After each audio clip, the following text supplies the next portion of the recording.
Good evening, good evening.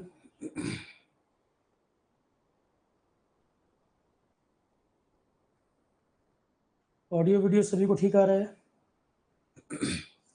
Good evening all of you.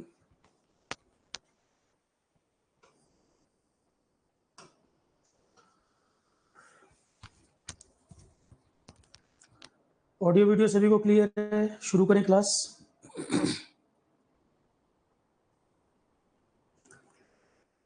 तो जैसा कि करंट अपडेशन के लिए हमने कहा था कि पहले जब क्लासेस हुई थी तो जनवरी तक का करंट अफेयर हम कंप्लीट कर चुके थे, और मई के महीने में हमने कहा था कि फरवरी, मार्च, अप्रैल ये वाला जो करंट अफेयर का डाटा है वो हम कवर करेंगे। तो मई में ये थर्ड क्लास आज हम शुरू कर रहे हैं। 3 मई को एक क्लास हो चुकी है, 5 मई को दूसरी क्लास हो चुकी है, और 10 मई आज हम तीसरी क्लास कवर करने जा रहे हैं। तो मई में जो हमने थर्ड क्लास आज है, इसमें जो कवरेज हम लेकर चल रहे हैं उसमें मेनली जनवरी मिड, फरवरी, मार्च, अप्रैल तक का डाटा हमें कवर करना है। तो मई वाले में जो करंट अपडेशन हम कर रहे हैं, देखो लेक्चर के ऊपर डेट लिखी है कि 10 मई या 3 मई, उसका मतलब है लेक्चर जिस दिन हो रहा है, और उसमें कंटेंट कवरेज जो हम कवर कर रहे हैं, मैं आपको फिर रिपीट कर दूं, जनवरी मिड, फरवरी, मार्च, अप्रैल, ये वाला डाटा पे मेन हमारा फोकस है, क्योंकि जनवरी स्टार्टिंग तक का हम पहले ही कवर कर चुके हैं। ठीक है, और आज की क्लास के बाद 1 से 2 क्लास हमें और जरूरत पड़ेगी। 1 से 2 क्लास की हमें और नीड होगी, तो करंट अफेयर हमारा अप्रैल तक का डाटा पूरा हो जाएगा। आज की क्लास तक काफी हम कवर कर ही लेंगे, इसके बाद 1 से 2 क्लास की नीड होगी, उससे ज्यादा नहीं। और जो करंट अपडेशन की पीडीएफ है वो सोशल मीडिया पे भी हमने दे दी है। आपका जो कोर्स है आरोहन पर, उस फोल्डर में भी है, लेक्चर्स भी अवेलेबल कर दिए हैं करंट अपडेशन वाले। तो ये वाली पीडीएफ आरोहन पे आप जिस कोर्स में है उसमें आपको मिल जाएगी, टेलीग्राम वगैरह पे भी अवेलेबल है, आरोहन के वेबसाइट पर भी अवेलेबल है। 3 मई, 5 मई, 10 मई तीनों जो क्लासेस की पीडीएफ है, तीनों उस पर हमने प्रोवाइड कर दिया है। शुरू करें क्लास। आज वाला जो पीडीएफ मैंने तैयार किया है उसमें शॉर्ट क्वेश्चन आंसर टाइप का, कि हमें बड़े बड़े टॉपिक पढ़ने की बजाय ज़्यादा नंबर ऑफ एरिया कवर कर लें जहाँ से सिंगल लाइनर क्वेश्चन बनते हैं। तो आज वाले में मेरा मेन फोकस ये रहा है कि एरिया ज़्यादा कवर कर लें, और जितना जरूरी है बस उतना ही उतना पढ़ना है उसमें। डायरेक्ट सिंगल लाइनर क्वेश्चन जहाँ पर आएगा, जैसे एसएससी जेई नेक्स्ट मंथ होगा, या आगे जाके सीजीएल होगा, या state PCS, single liner question में ये वाली पीडीएफ ज़्यादा हेल्प करेगी आपको। पुरानी पीडीएफ में भी आप देखेंगे शॉर्ट पॉइंट्स वाले लिखे हुए हैं, आज वाले में ज़्यादातर हमने शॉर्ट पॉइंट पे फोकस किया है। सबसे पहला, इंडोनेशिया में हाल ही में चुनाव हुए और कंट्रोवर्सी भी रही, चुनाव जो हुआ उस पर कंट्रोवर्सी भी रही। जैसे इनको मेजॉरिटी वोट मिले, प्रबोवो सुबियांतो ये पर्सन है, और कंट्रोवर्सी ये रही इलेक्शन के बाद कुछ चार्जेस वगैरह लगे कि इलेक्शन में कुछ इरेगुलरिटी हुई है, कुछ गड़बड़ हुई है, पर फाइनली वहां डिसीजन वगैरह आ गया कि इलेक्शन ठीक है, ये पर्सन नए राष्ट्रपति होने वाले हैं। तो Prabowo Subianto, single liner question RRB में या एसएससी में क्वेश्चन आ जाता है कि अभी नए राष्ट्रपति कहां पर कौन बने हैं। तो प्रबोवो सुबियांतो, पूरा नाम ना भी याद रहे, कोई एक लेटर याद कर लो, प्रबोवो याद कर लो। जोको विडोडो लंबे समय से यहाँ के राष्ट्रपति रहे इंडोनेशिया में।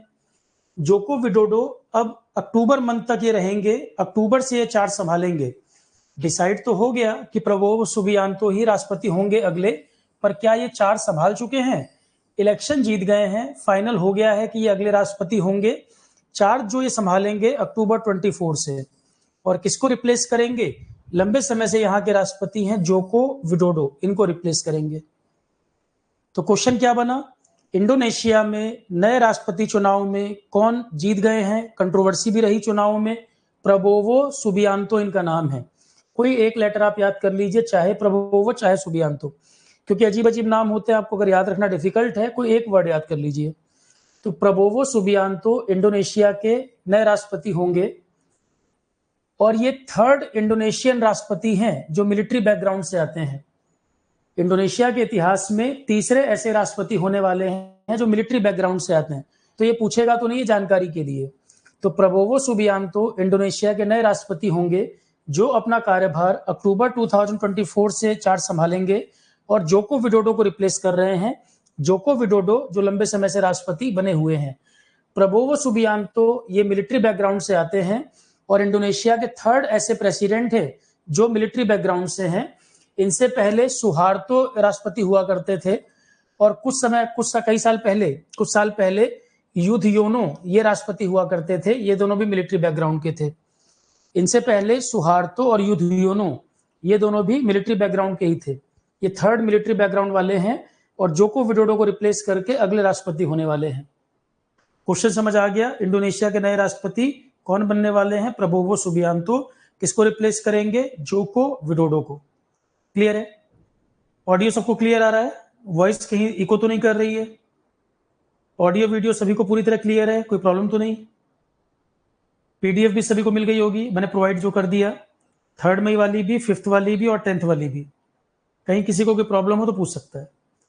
अगला question, ICC T20 world cup male category वाला जो होने वाला है अभी, ICC T20 world cup men's category में जो होना है, इसमें ब्रांड एम्बेसडर किसको बनाया गया है?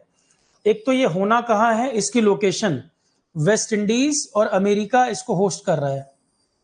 ICC men's T20 world cup 2024 में ये कहां पर होगा? वेस्ट इंडीज और अमेरिका में होना है। इसके लिए ब्रांड एम्बेसडर किसको बनाया गया है? क्रिस गेल और उसेन बोल्ट, ये तो पहले ही ब्रांड एम्बेसडर चुने जा चुके हैं, और इनके साथ साथ अभी हाल ही में युवराज सिंह को भी ब्रांड एम्बेसडर बनाया गया है। एक ये क्वेश्चन हो गया। तो छोटे मोटे एग्जाम में ये सब भी क्वेश्चन पूछता है।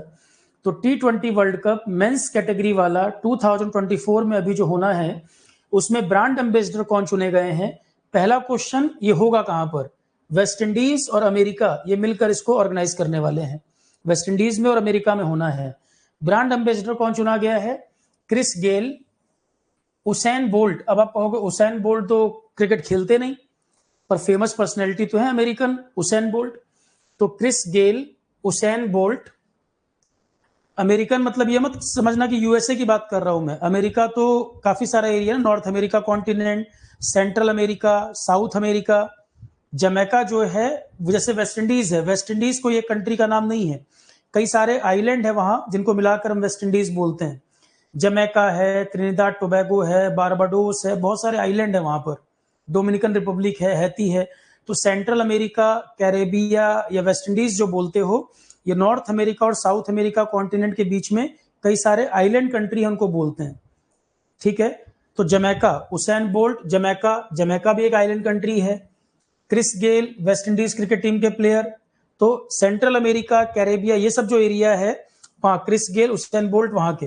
अब उसेन बोल्ट क्रिकेटर तो नहीं है, पर फेमस एथलीट तो हैं, रनर तो हैं, तो फेमस पर्सनैलिटी है वहां पर, इसलिए इनको भी ब्रांड एम्बेसडर बनाया गया।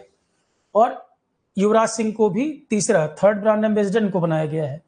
तो Chris Gayle, Usain bolt, Yuvraj Singh, ये सब ICC T20 world cup men's category जो होना है उसमें ब्रांड एम्बेसडर बनाए गए। उसेन बोल्ट का कंट्री अगर बताया जाए तो उसमें नोट कर लो, लिखना चाहो तो जमैका। नॉर्थ अमेरिका कॉन्टिनेंट में एक कंट्री का नाम है यूएसए। ज्यादातर लोगों को पता होगा, जिनको नहीं पता वो जान ले। नॉर्थ अमेरिका कॉन्टिनेंट में एक कंट्री का नाम यूएसए। जिम्बाब्वे, हमने पहले भी कई बार जीके में बताया था कि इकोनॉमिक क्राइसिस झेल रहा है। वेनेजुएला का एग्जांपल हमने दिया था, जिम्बाब्वे का एग्जांपल दिया था, जहां पर इकोनॉमिक सिचुएशन हाइपर इन्फ्लेशन की स्थिति है। इन्फ्लेशन का मतलब महंगाई से भी कहीं ज्यादा महंगाई है यहाँ। महंगाई से भी कहीं ज्यादा महंगाई मतलब हाइपर इन्फ्लेशन। अब जिम्बाब्वे ने कई बार करेंसीज भी लॉन्च की हैं, नई करेंसीज लॉन्च की हैं। छठी बार फिर से एक नई करेंसी लॉन्च की है इन्होंने, जिम्बाब्वे ने।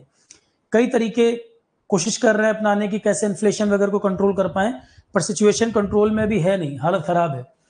तो अप्रैल 2024 जिम्बाब्वे ने फिर एक नई करेंसी शुरू की है।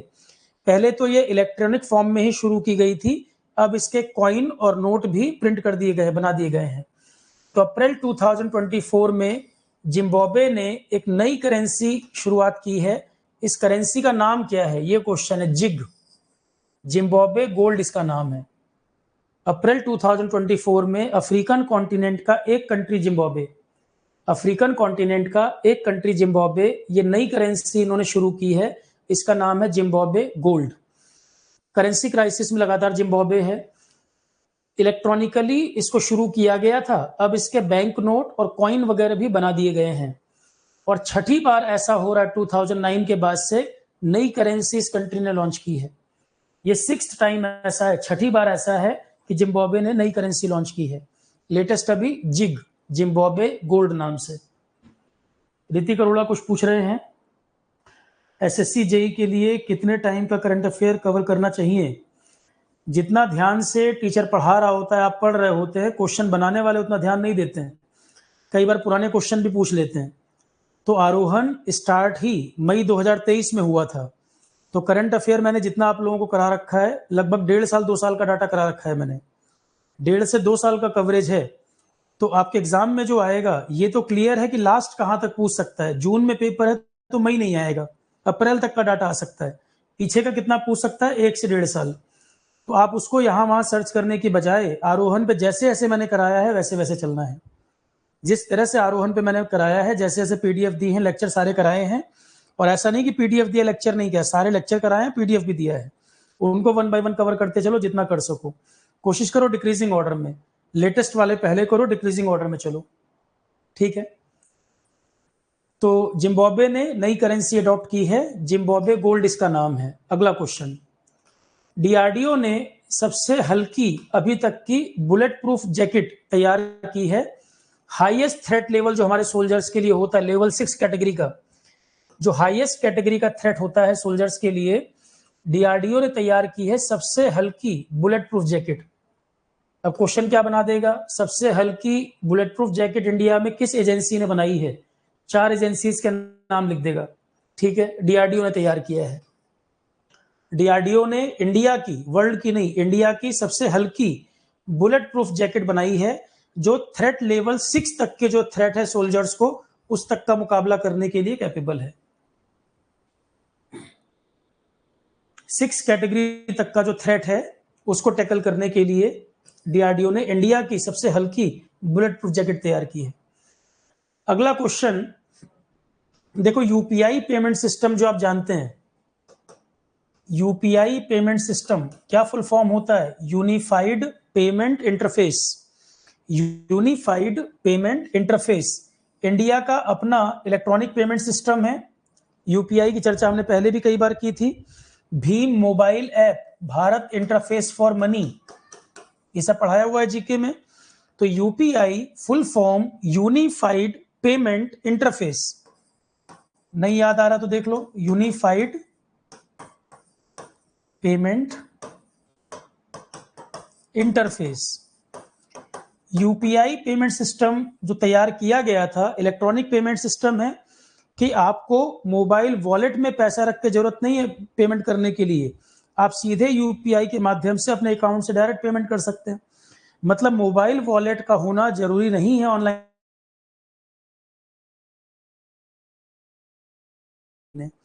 कि मोबाइल वॉलेट में रखने की जरूरत नहीं, आप सीधे यूपीआई के माध्यम से अपने अकाउंट से डायरेक्ट डिजिटल पेमेंट कर सकते हैं। मोबाइल वॉलेट में रखने की नीड आपको यहां पर नहीं है। और ये facility unified payment interface, NPCI Mumbai में इसका हेडक्वार्टर है, national payment corporation of India, national payment corporation of India Mumbai headquarter, इसके बारे में भी हमने पढ़ाया हुआ है पहले। तो एनपीसीआई बना था, क्यों बना था? एनपीसीआई को बनाया ही गवर्नमेंट ऑफ इंडिया ने क्यों था? इसको बनाया गया था एनपीसीआई को, जिससे डिजिटल पेमेंट सिस्टम सेफ और नाम ही है national payment corporation of India. तो national payment corporation of India Mumbai headquarter 2010 के पहले बना हुआ है ये, और इसको बनाया इसीलिए गया था कि इंडिया के safe and secure digital payment system technology को ये डेवलप करे। इन्होंने ही कई सारी चीजें बनाई, यूपीआई टेक्निक इन्हीं का है, यूपीआई इन्हीं का है।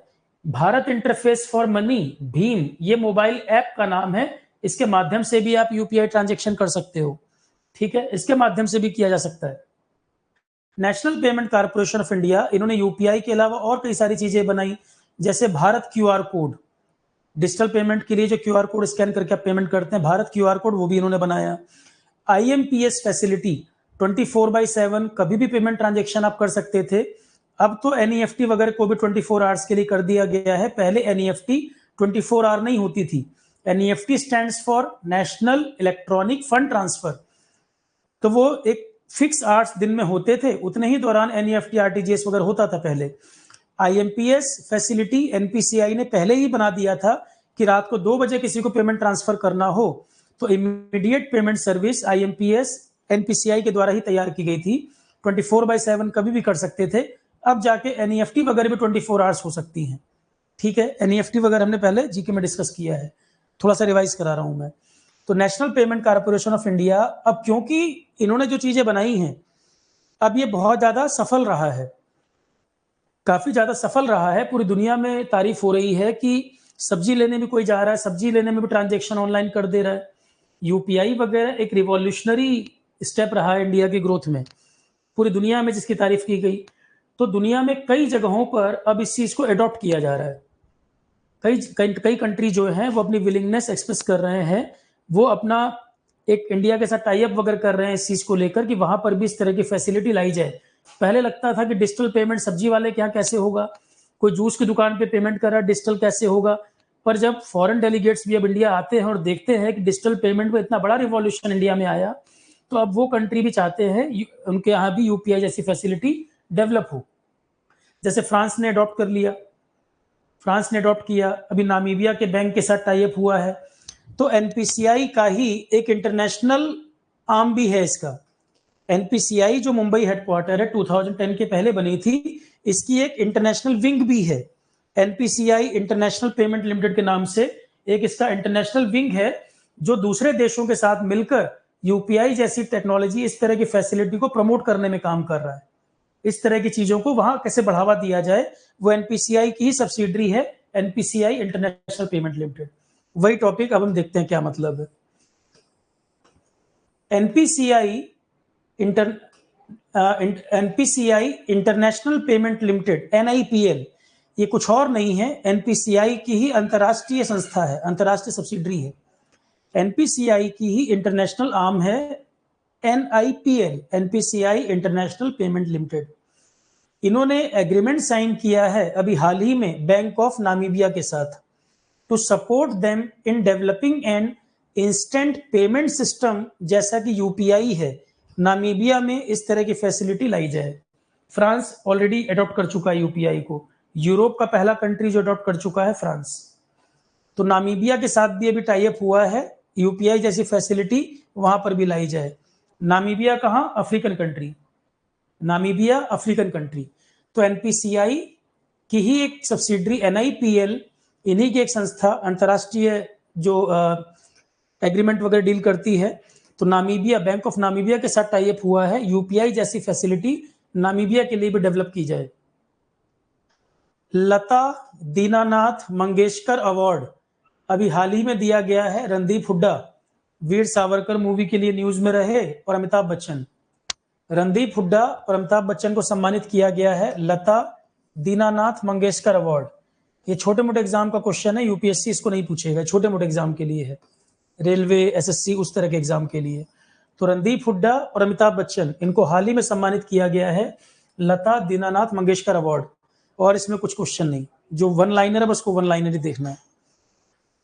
इंटरनेशनल चेस फेडरेशन, इन्होंने ग्रैंड मास्टर का टाइटल अभी एक यंग चेस प्लेयर इंडिया की वैशाली रमेश, चेस में इंडिया के कुछ नए जो प्लेयर हैं बहुत अच्छा परफॉर्म कर रहे हैं।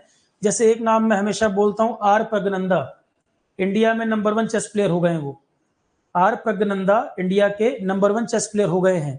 और विमेन कैटेगरी में वैशाली रमेश, वुमेन कैटेगरी में एक नई ग्रैंड मास्टर इंडिया को मिली है, वैशाली रमेश, थर्ड वुमेन है ग्रैंड मास्टर जिनको घोषित किया गया, कोनेरू हम्पी और हरिका द्रोणावल्ली के बाद वैशाली रमेश। अब आपके लिए क्वेश्चन क्या है, ये क्वेश्चन ना भी पूछे, ये पूछ लेगा वैशाली रमेश इनमें से किस खेल से संबंधित हैं, वैशाली रमेश इनमें से किस खेल संबंधित हैं, ऐसा पूछ लेगा। ठीक है, तो Vaishali Ramesh women grand master third ऐसी है इंडिया में, third Indian women grand master, बस ये लाइन याद रखनी है। वैशाली रमेश को हाल ही में डिक्लेयर किया गया है third Indian women grandmaster, Koneru Humpy और हरिका द्रोणावल्ली के बाद। एसजेवीएन, सतलुज जल विद्युत निगम लिमिटेड, जो ये कंपनी है एसजेवीएनएल, SJVNL जो कंपनी है, इन्होंने ये पहला मल्टीपर्पस प्रोजेक्ट ग्रीन हाइड्रोजन का ये कमीशन किया है। SJVNL ने कमीशन किया है इंडिया का पहला multipurpose green hydrogen project 1500 megawatt capacity. 1500 megawatt capacity कहां पर? नाथपा झाकड़ी वाला जो एरिया हिमाचल में, सतलज पे जो एक हाइड्रो प्रोजेक्ट भी है नाथपा झाकड़ी हिमाचल, वहीं पर। तो ग्रीन हाइड्रोजन बनाने के लिए SJVNL ने पहला प्रोजेक्ट कमीशन किया है। SJVNL ने कमीशन किया है इंडिया का पहला multipurpose green hydrogen project. Nitin Gadkari का तो विजनरी प्रोजेक्ट है ना ग्रीन हाइड्रोजन। जैसे वो कहते हैं कि इलेक्ट्रिक व्हीकल्स की प्रॉब्लम है, कहीं इलेक्ट्रिक व्हीकल्स को इतना साल हो गया इंट्रोड्यूस हुए, पर वो उतनी ग्रोथ नहीं ले पाए जितना एक्सपेक्ट किया जा रहा था। पेट्रोल डीजल वाली गाड़ियां अभी भी बहुत बिक रही हैं, क्योंकि इलेक्ट्रिक व्हीकल्स की अपनी प्रॉब्लम है। उतने चार्जिंग स्टेशन होना, चार्जिंग में टाइम लगना, सिंगल टाइम चार्ज में लंबी दूरी तय कर पाए, कई सारे चैलेंजेस इलेक्ट्रिक व्हीकल्स में आते हैं। तो नितिन गडकरी का जो विजन है वो इलेक्ट्रिक व्हीकल्स पर उनको उतना कन्विक्शन नहीं है। वो किस पे फोकस करते हैं? अल्टरनेट तरीके निकालो। जैसे बहुत जोर वो देते हैं ग्रीन हाइड्रोजन के ऊपर कि ग्रीन हाइड्रोजन जो है ये अच्छा सॉल्यूशन हो सकता है एनर्जी में। इलेक्ट्रिक व्हीकल्स के कंपैरिजन में ग्रीन हाइड्रोजन पर उनको ज्यादा जोर है। तो ग्रीन हाइड्रोजन में इंडिया कई सारे काम कर रहा है। ग्रीन हाइड्रोजन लास्ट टाइम भी मैंने पढ़ाया था, इन्वायरमेंट में भी पढ़ाया था, और पिछले साल सिविल्स में 2 क्वेश्चन थे ग्रीन हाइड्रोजन के ऊपर, क्योंकि जो बिल्कुल लेटेस्ट चीजें हैं, अभी सॉल्यूशंस हैं जो फ्यूचर में यूज होना है, वहां से क्वेश्चन बनेगा ही बनेगा। तो SJVNL ने इंडिया का पहला multipurpose green hydrogen pilot project 1500 megawatt Nathpa Jhakri hydro power station Himachal में ही यहां पर इन्होंने इंस्टॉल किया, यहां पर कमीशन किया है। ये प्रोजेक्ट इलेक्ट्रिसिटी जनरेट करेगा यूजिंग ग्रीन हाइड्रोजन। ये प्रोजेक्ट इलेक्ट्रिसिटी जनरेट करेगा using green hydrogen and 25 kilowatt fuel cell. Project generate करेगा इलेक्ट्रिसिटी यूजिंग ग्रीन हाइड्रोजन और 25 kilowatt fuel cell. The pilot project is set to produce 14 kilogram green hydrogen भी यहां produce होगी daily 8 घंटे के operation में। 8 घंटे के वर्क के दौरान 14 किलोग्राम ग्रीन हाइड्रोजन भी डेली ये जनरेट करेगा, जो कि 6 स्टोरेज टैंक में स्टोर की जाएगी। 6 टैंक यहां बनाए जाएंगे जहां स्टोरेज किया जाएगा। क्वेश्चन क्या है? SJVNL ने कमीशन किया है इंडिया का पहला ग्रीन हाइड्रोजन पायलट प्रोजेक्ट, कहां पर? हिमाचल प्रदेश में। खत्म हो गई बात। ग्रीन हाइड्रोजन होती क्या है? इन्वायरमेंट में आप देखेंगे बहुत डिटेल में पढ़ाया है मैंने लास्ट चैप्टर में, एनर्जी के टॉपिक में। ठीक है, तो ग्रीन हाइड्रोजन प्रोजेक्ट SJVNL ने लगाया है Nathpa Jhakri hydro power station भी हिमाचल में, यहीं पर। आर्चरी मतलब तीरंदाजी, तीर धनुष से जो कंपटीशन होता है स्पोर्ट्स में, आर्चरी वर्ल्ड कप 2024 कहां पर हुआ? ये क्वेश्चन है। आर्चरी वर्ल्ड कप 2024 कहां पर ऑर्गेनाइज हुआ? शंघाई ने कराया, चाइना ने शंघाई में ऑर्गेनाइज किया। इंडिया की पोजीशन क्या रही है? इंडिया ने 8 मेडल जीते यहां पर। आर्चरी में इंडिया बहुत अच्छा परफॉर्म करता है। वर्ल्ड में आर्चरी में अगर देखेंगे इंडिया की परफॉर्मेंस हमेशा अच्छी रहती है। तो archery world cup 2024 Shanghai China में हुआ। इंडिया 5 गोल्ड 2 सिल्वर 1 ब्रॉन्ज जीता है। बस ये ध्यान रखना है कहां पर हुआ था, शंघाई में। जेरेमिया मेनल ये नए PM बने हैं कहां के? पैसिफिक ओशियन, प्रशांत महासागर में ही एक छोटा सा आइलैंड कंट्री है Solomon island. Southern Pacific ocean, दक्षिणी प्रशांत महासागर में कई सारे आइलैंड कंट्री, एक आइलैंड कंट्री का नाम है सोलोमन आइलैंड। यहां के नए प्रधानमंत्री बने हैं जेरेमिया मेनल। ICC ने वुमेन्स T20 वर्ल्ड कप 2024 इसका भी शेड्यूल तय किया है। कौन कहां पर ऑर्गेनाइज होगा, कौन कराएगा? बांग्लादेश कराएगा। ये अक्टूबर के महीने में होना है। मेंस वाला तो अभी जल्दी होगा, स्टार्ट होने वाला है। विमेन कैटेगरी वाला 20 अक्टूबर 2024। इंडियन वुमेन क्रिकेट टीम की कैप्टन कौन है? ये भी क्वेश्चन है। इंडियन वुमेन क्रिकेट टीम की कैप्टन कौन है? हरमनप्रीत कौर। ये मैंने अलग से नाम लिख दिया है यहां पर, क्योंकि ये डायरेक्ट क्वेश्चन है, इसलिए।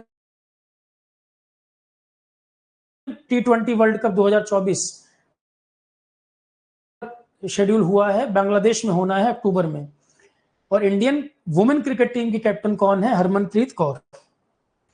बॉलीवुड एक्ट्रेस करीना कपूर ये अपॉइंट हुई है national brand ambassador UNICEF India. UNICEF India जो चाइल्ड केयर, चाइल्ड एजुकेशन, इन सब चीजों के लिए काम करती है, तो यूनिसेफ इंडिया में नेशनल ब्रांड एम्बेसडर बनी है करीना कपूर।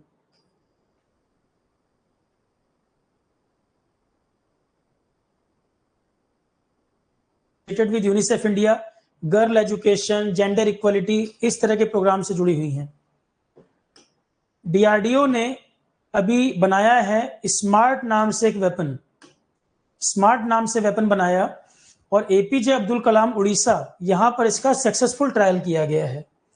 डीआरडीओ ने ट्रायल किया है अभी हाल ही में, एपीजे अब्दुल कलाम आइलैंड उड़ीसा में ट्रायल हुआ है।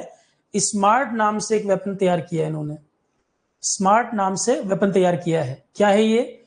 फुल फॉर्म इसकी सुपरसोनिक मिसाइल। सुपरसोनिक का क्या मतलब? जिसकी स्पीड 1 मैक से ऊपर हो, जिसकी स्पीड 1 मैक से ऊपर हो। और मैक क्या होता है? साउंड के टर्म में स्पीड। किलोमीटर पर आवर में अगर मैं आपको बताऊं तो 1224.5 kilometre per hour. 1 Mach 1224.5 kilometre per hour, उससे ऊपर की स्पीड से फ्लाई करेगा, उसको सुपरसोनिक बोलोगे। 1 मैक की स्पीड से होगा तो सोनिक बोलोगे, 1 मैक से नीचे होगा तो सब सोनिक कहेंगे। और 1 मैक का मतलब है 1224.5 किलोमीटर पर आवर। तो सुपरसोनिक क्या होती हैं? 1 मैक से ऊपर स्पीड वाली, साउंड के टर्म में जो आप मेजर करते हो। तो रिसेंटली डीआरडीओ है successfully test fired supersonic missile assisted release of torpedo. Torpedo जो सबमरीन या शिप वगैरह में एक समझ लो वेपन लगाया जाता है, अगर आप उसको हिट करोगे तो अगर शिप में आपने टॉर्पीडो फिट कर दिया तो नीचे जाके सबमरीन को हिट कर देगा, या सबमरीन से अगर आप टॉर्पीडो लॉन्च करोगे तो ऊपर जाके शिप को डिस्ट्रॉय कर देगा। सबमरीन इतना खतरनाक क्यों है?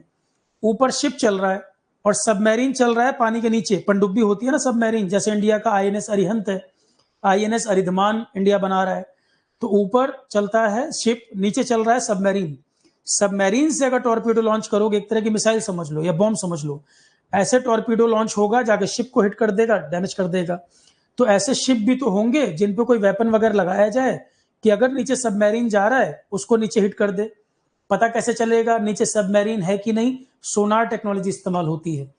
जैसे एयर में नेविगेशन के लिए रडार का इस्तेमाल होता है, वैसे ही अंडर वाटर नेविगेशन में सोनार का इस्तेमाल होता है। स्टैटिक जीएस वगैरह जो पढ़ चुके हैं उसमें सारी चीजें मैंने पढ़ाई हैं, रडार क्या है, सोनार क्या है, लेजर क्या है, ये सारी चीजें डिस्कस हो चुकी हैं। ठीक है। सोनार का full form sound navigation and ranging, radar का full form radio detection and ranging. तो स्मार्ट क्या है? एक तरह का वेपन डीआरडीओ ने तैयार किया, सक्सेसफुली टेस्ट फायर किया गया। तो क्या है ये? सुपरसोनिक मिसाइल असिस्टेड मतलब supported, supersonic missile supported release of torpedo. Supersonic missile supported release of torpedo anti submarine missile system है ये। एंटी सबमरीन मिसाइल सिस्टम मतलब सबमरीन का दुश्मन, सबमरीन का दुश्मन अगर एंटी शिप होता तो शिप को डिस्ट्रॉय करता। एंटी सबमरीन का मतलब है सबमरीन को डिस्ट्रॉय करने वाला। एंटी सबमरीन का मतलब सबमरीन को डिस्ट्रॉय करने वाला। जैसे एंटी टैंक मिसाइल कौन सी होती है? जो टैंक को डैमेज करे। एंटी सबमरीन मतलब जो अंडर वाटर पनडुब्बी को डैमेज करे, क्योंकि पनडुब्बी बड़ी खतरनाक होती है, अगर वहां से उसने कोई वेपन लॉन्च कर दिया तो ऊपर शिप को डिस्ट्रॉय कर देगी। तो डीआरडीओ ने स्मार्ट नाम से वेपन तैयार किया है जो कि एंटी सबमरीन मिसाइल सिस्टम है। ये सबमरीन वगैरह को डिस्ट्रॉय करने का काम करेगा। स्मार्ट नेक्स्ट जनरेशन की missile technology, lightweight torpedo delivery system, it has been designed and developed by DRDO. Anti submarine warship warfare capability India की ये इंप्रूव कर रहा है। सबमरीन को मारने वाली टेक्नोलॉजी है इंडिया की, उसको इंप्रूव कर रहा है कि सबमरीन वगैरह से खतरा अगर है उसको टैकल कैसे करेंगे हम। ठीक है। और लाइट वेट टॉर्पीडो तो नेवी के लिए बड़ा यूजफुल हो गया, नेवी के लिए बहुत यूजफुल हो गया इस तरह का टॉर्पीडो सिस्टम जो सबमरीन वगैरह को डैमेज कर पाए। वर्ल्ड एनर्जी कांग्रेस, एनर्जी के लिए अल्टरनेट सॉल्यूशन दुनिया में क्या क्या हो सकते हैं, अल्टरनेटिव फ्यूल क्या क्या हो सकते हैं, इससे संबंधित मीटिंग दुनिया में कई जगह होती रहती है। जैसे अभी एक मीटिंग हुई वर्ल्ड एनर्जी कांग्रेस 2024। तो ये क्वेश्चन है, वर्ल्ड एनर्जी कांग्रेस 2024 में कहां पर ऑर्गेनाइज हुई? नीदरलैंड के रॉटरडैम में हुई है। अब क्या बात की गई होगी? दुनिया में अल्टरनेट फ्यूल क्या क्या हो सकते हैं कौन कौन से अल्टरनेट फ्यूल हो सकते हैं फ्यूचर के लिए कि जो पॉल्यूशन नॉन पॉल्यूटिंग वाले हो, पॉल्यूशन वगैरह को कम कर सकें। पढ़ो इसको, वही लिखा है। तो April 2024 world energy congress 2024 Rotterdam Netherlands में इसका आयोजन हुआ। दुनिया भर के लीडर यहाँ इकट्ठा हुए, जहां पे सस्टेनेबल सॉल्यूशन क्या क्या हो सकता है उन पे बात हुई। Energy transition, e mobility, infrastructure, public sector, alternative fuel, मतलब ओवरऑल एनर्जी को हम किस तरह से सेव कर पाए, ओवरऑल किस तरह से एनर्जी वगैरह को हम सेव कर पाए। एपीजे अब्दुल कलाम आइलैंड कोई नाम पहले व्हीलर आइलैंड था, इसका नाम ही पहले व्हीलर आइलैंड था उड़ीसा में। Next question, Gandhinagar based national defence university, RRU इसका नाम है, नेशनल डिफेंस यूनिवर्सिटी और फ्रांस की एक संस्था स्टार बस्ट एरोस्पेस, इन्होंने मिलकर एक एग्रीमेंट साइन किया है आपस में एरोस्पेस डिफेंस सेक्टर में प्रमोशन इनोवेशन को बढ़ाने के लिए। एरोस्पेस एरियल टेक्नोलॉजी जो है, हवाई डिफेंस की जो बात है, उसके बारे में इनोवेशन टेक्नोलॉजी को बढ़ावा दिया जाए। तो नेशनल डिफेंस यूनिवर्सिटी और फ्रांस की स्टारबस्ट एरोस्पेस, इन्होंने एक एग्रीमेंट साइन किया है एरोस्पेस डिफेंस सेक्टर में इनोवेशन को बढ़ावा देने के लिए। तो क्वेश्चन क्या है, इंडिया ने फ्रांस के साथ एग्रीमेंट साइन किया अभी हाल ही में एरोस्पेस डिफेंस सेक्टर में इनोवेशन को बढ़ाने के लिए। ये दोनों मिलकर will work together to enhance security और डिफेंस कोऑपरेशन के लिए है, बेसिकली डिफेंस रिलेटेड टेक्नोलॉजी वगैरह को बढ़ाना, डिफेंस रिलेटेड टेक्नोलॉजी को बढ़ाना।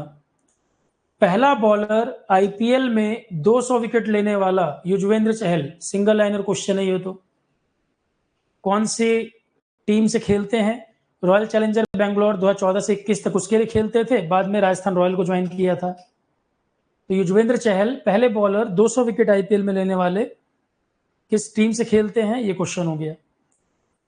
अलीगढ़ मुस्लिम यूनिवर्सिटी में पहली वुमेन वाइस चांसलर आज तक की पहली अभी हाल ही में बनी है नाइमा खातून। एएमयू में first women vice chancellor Naima खातून को अपॉइंट किया गया है, नाइमा खातून को अपॉइंट किया गया है first women vice chancellor AMU में। आईएमएफ में क्रिस्तालिना जॉर्जीवा जो बुल्गारिया की हैं, क्रिस्तालिना जॉर्जीवा आईएमएफ में जो हेड हैं, दोबारा से इनको रीइलेक्ट कर दिया गया है इस पोस्ट पर, सेकंड टर्म के लिए एमडी वापस से इनको बना दिया गया है। तो आईएमएफ इंटरनेशनल मॉनेटरी फंड, एक मैंने आपको वर्ल्ड बैंक बताया था जीके में, वर्ल्ड बैंक और आईएमएफ दो संस्थाएं हैं, इंटरनेशनल फाइनेंस वाली संस्थाएं हैं। तो आईएमएफ और वर्ल्ड बैंक, इनके बारे में बताया था। आईएमएफ की हेड क्रिस्तालिना जॉर्जीवा ये एमडी हैं, दोबारा से इनको 5 ईयर के लिए बना दिया गया है। 1 अक्टूबर से अगला कार्यकाल शुरू होगा। तो पहला टेन्योर जो चल रहा है 1 अक्टूबर को खत्म होगा, 1 अक्टूबर के बाद फिर 5 साल और सर्व करेंगी। और बुल्गारिया की हैं ये, 2019 से ही ये एमडी हैं आईएमएफ की, और दोबारा फिर 5 ईयर के लिए इनको बना दिया गया है। पॉइंट समझ आ रहा है, याद भी हो पा रहा है साथ साथ। क्या कोई इंडियन ओरिजिन की पर्सन भी आईएमएफ से जुड़ी हुई हैं, जो मैंने आपको बताया था, इंडियन ओरिजिन की गीता गोपीनाथ, इंडियन ओरिजिन की गीता गोपीनाथ जो पहली डिप्टी एमडी बनी है आईएमएफ में, अभी ये इस पद पे हैं, पहली डिप्टी एमडी। एमडी तो है क्रिस्तालिना जॉर्जीवा, डिप्टी एमडी कौन है, डिप्टी एमडी है गीता गोपीनाथ आईएमएफ में। इंडो अमेरिकन पर्सन है ये, इंडो अमेरिकन, इंडियन ओरिजिन की। तो क्रिस्तालिना जॉर्जीवा आईएमएफ की एमडी थी, उसमें तो कुछ बदला नहीं, और 5 ईयर के लिए एक्सटेंड हो गया कार्यकाल। तो अगले 5 साल तक आपको और अपडेट नहीं करना है, नोट्स में लिखा रखा है, पढ़ाया भी है, इन्हीं का कार्यकाल 5 साल और बढ़ गया। बुल्गारिया की है, बताया हुआ है। इंडियन ओरिजिन की भी आईएमएफ से कोई जुड़ी है person, Geeta Gopinath, Indian Indo American economist हैं, आईएमएफ में डिप्टी एमडी हैं। वो पहले चीफ इकोनॉमिस्ट हुआ करती थी आईएमएफ में,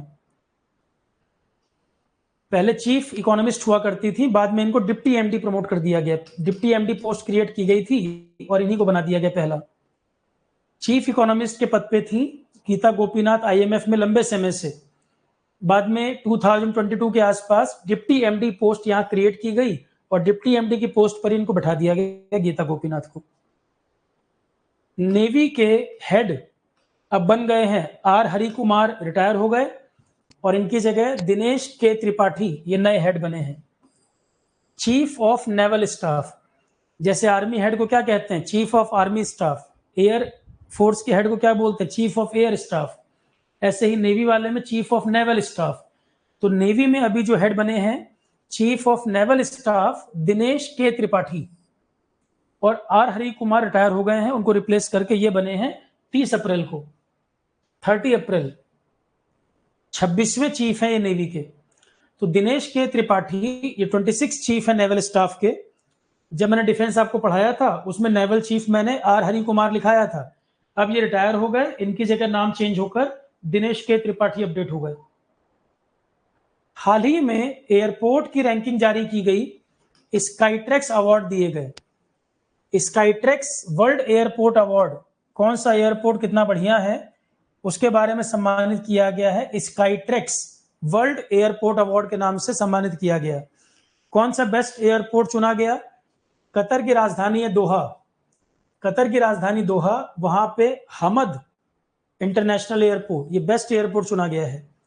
स्काईट्रैक्स वर्ल्ड एयरपोर्ट अवार्ड 2024 में दिए गए, कतर की राजधानी दोहा, वहां का Hamad international airport best airport चुना गया है ये। और हमद इंटरनेशनल एयरपोर्ट ने सिंगापुर के चांगी एयरपोर्ट जो 12 साल से टॉप कर रहा था उसको पीछे छोड़ दिया।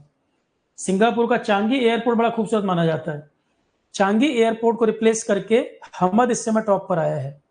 12 साल से चांगी एयरपोर्ट टॉप पर था। शॉपिंग सेंटर वगैरह के लिए भी ये बड़ा अच्छा माना जाता है हमद। इंडिया का दिल्ली एयरपोर्ट 36 नंबर पे रहा है। इंदिरा गांधी एयरपोर्ट दिल्ली का जो है वो 36 रैंक पर रहा है, इसमें 36 रैंक पर इंडिया का ये दिल्ली का इंदिरा गांधी एयरपोर्ट। शेख अहमद अब्दुल्ला अल अहमद अल सबा, अब ये इतना लंबा नाम है, कुछ नहीं याद करने की जरूरत है, बस ये वर्ड याद कर लो, अल सबा। अल सबा पीएम बने हैं कहाँ के, कुवैत के। ये पूरा नाम याद करने की जरूरत नहीं है, अल सबा याद कर लो, कुवैत के नए पीएम बने हैं। दस्तलिक डिफेंस एक्सरसाइज कौन कौन से देशों के बीच होती है, इंडिया उज्बेकिस्तान के बीच। दस्तलिक डिफेंस एक्सरसाइज किन देशों के बीच होती है, इंडिया उज्बेकिस्तान के बीच। अप्रैल 2024 में जो हुई है, कहां पर, उज्बेकिस्तान ने इसको ऑर्गेनाइज कराया है। इंडिया में अगर होती तो लोकेशन पर क्वेश्चन बन सकता था कि इंडिया में कहां पर आयोजित की गई थी। तो दस्तलिक नाम से एक्सरसाइज इंडिया उज्बेकिस्तान के बीच अप्रैल 2024 में उज्बेकिस्तान ने आयोजन किया। इसका क्वेश्चन क्या है, दस्तलिक एक्सरसाइज किसके किसके बीच है, इंडिया उज्बेकिस्तान के बीच है। कहां पर हुई है, उज्बेकिस्तान में, तो वो नहीं पूछेगा। किन देशों के बीच होती है, इंडिया उज्बेकिस्तान के बीच। वर्ल्ड फ्यूचर एनर्जी समिट एक ये आयोजन कराया गया, यहां भी दुनिया भर के लीडर, पॉलिसी मेकर, ये सब की मीटिंग हुई है। एनर्जी, क्लाइमेट, इन सब चीजों पे बात की गई। क्वेश्चन क्या है, कहां पर हुई है, अबू धाबी में। 16th world future energy summit, world future energy summit कहां पर आयोजन हुआ है, Abu Dhabi, Abu Dhabi. 16th world future energy summit Abu Dhabi में आयोजन हुआ। Drawing together global leader, policy maker, sustainable energy, climate, इन सब चीजों पे यहां चर्चा की गई है। अबू धाबी किसकी राजधानी है, किसी की कैपिटल है अबू धाबी, मालूम है किसी को? ये तो बहुत सिंपल क्वेश्चन है, अबू धाबी किसकी कैपिटल, भले ना पूछे, पर 4 कंट्री और 4 कैपिटल अगर गल्फ वाले या अरब वाले लिख देगा, ऐसा क्वेश्चन बन सकता है। सऊदी अरेबिया, कुवैत, कतर या यूएई, इनकी कैपिटल और मैचिंग करो। दुबई, दुबई कंट्री है क्या विनोद, दुबई कंट्री का नाम है क्या?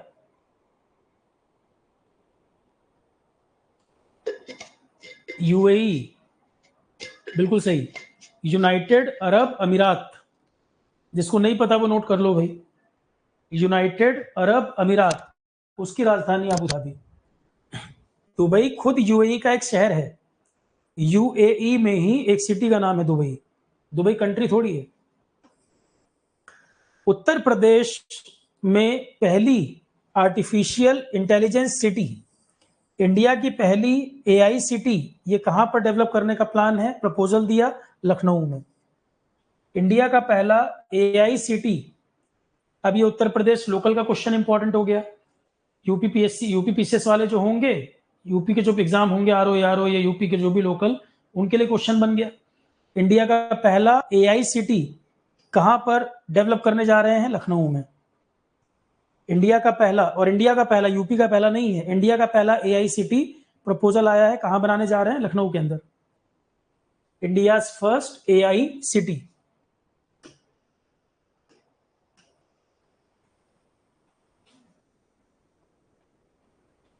कार्बी यूथ फेस्टिवल, कार्बी आंगलोंग सुना होगा आपने, कुछ समय पहले कार्बी आंगलोंग वाला एरिया न्यूज में चल रहा था। तो कार्बी यूथ फेस्टिवल असम का है ये। कार्बी यूथ फेस्टिवल 2024 ये कहाँ होता है? असम। असम ने ऑर्गेनाइज किया है इसको।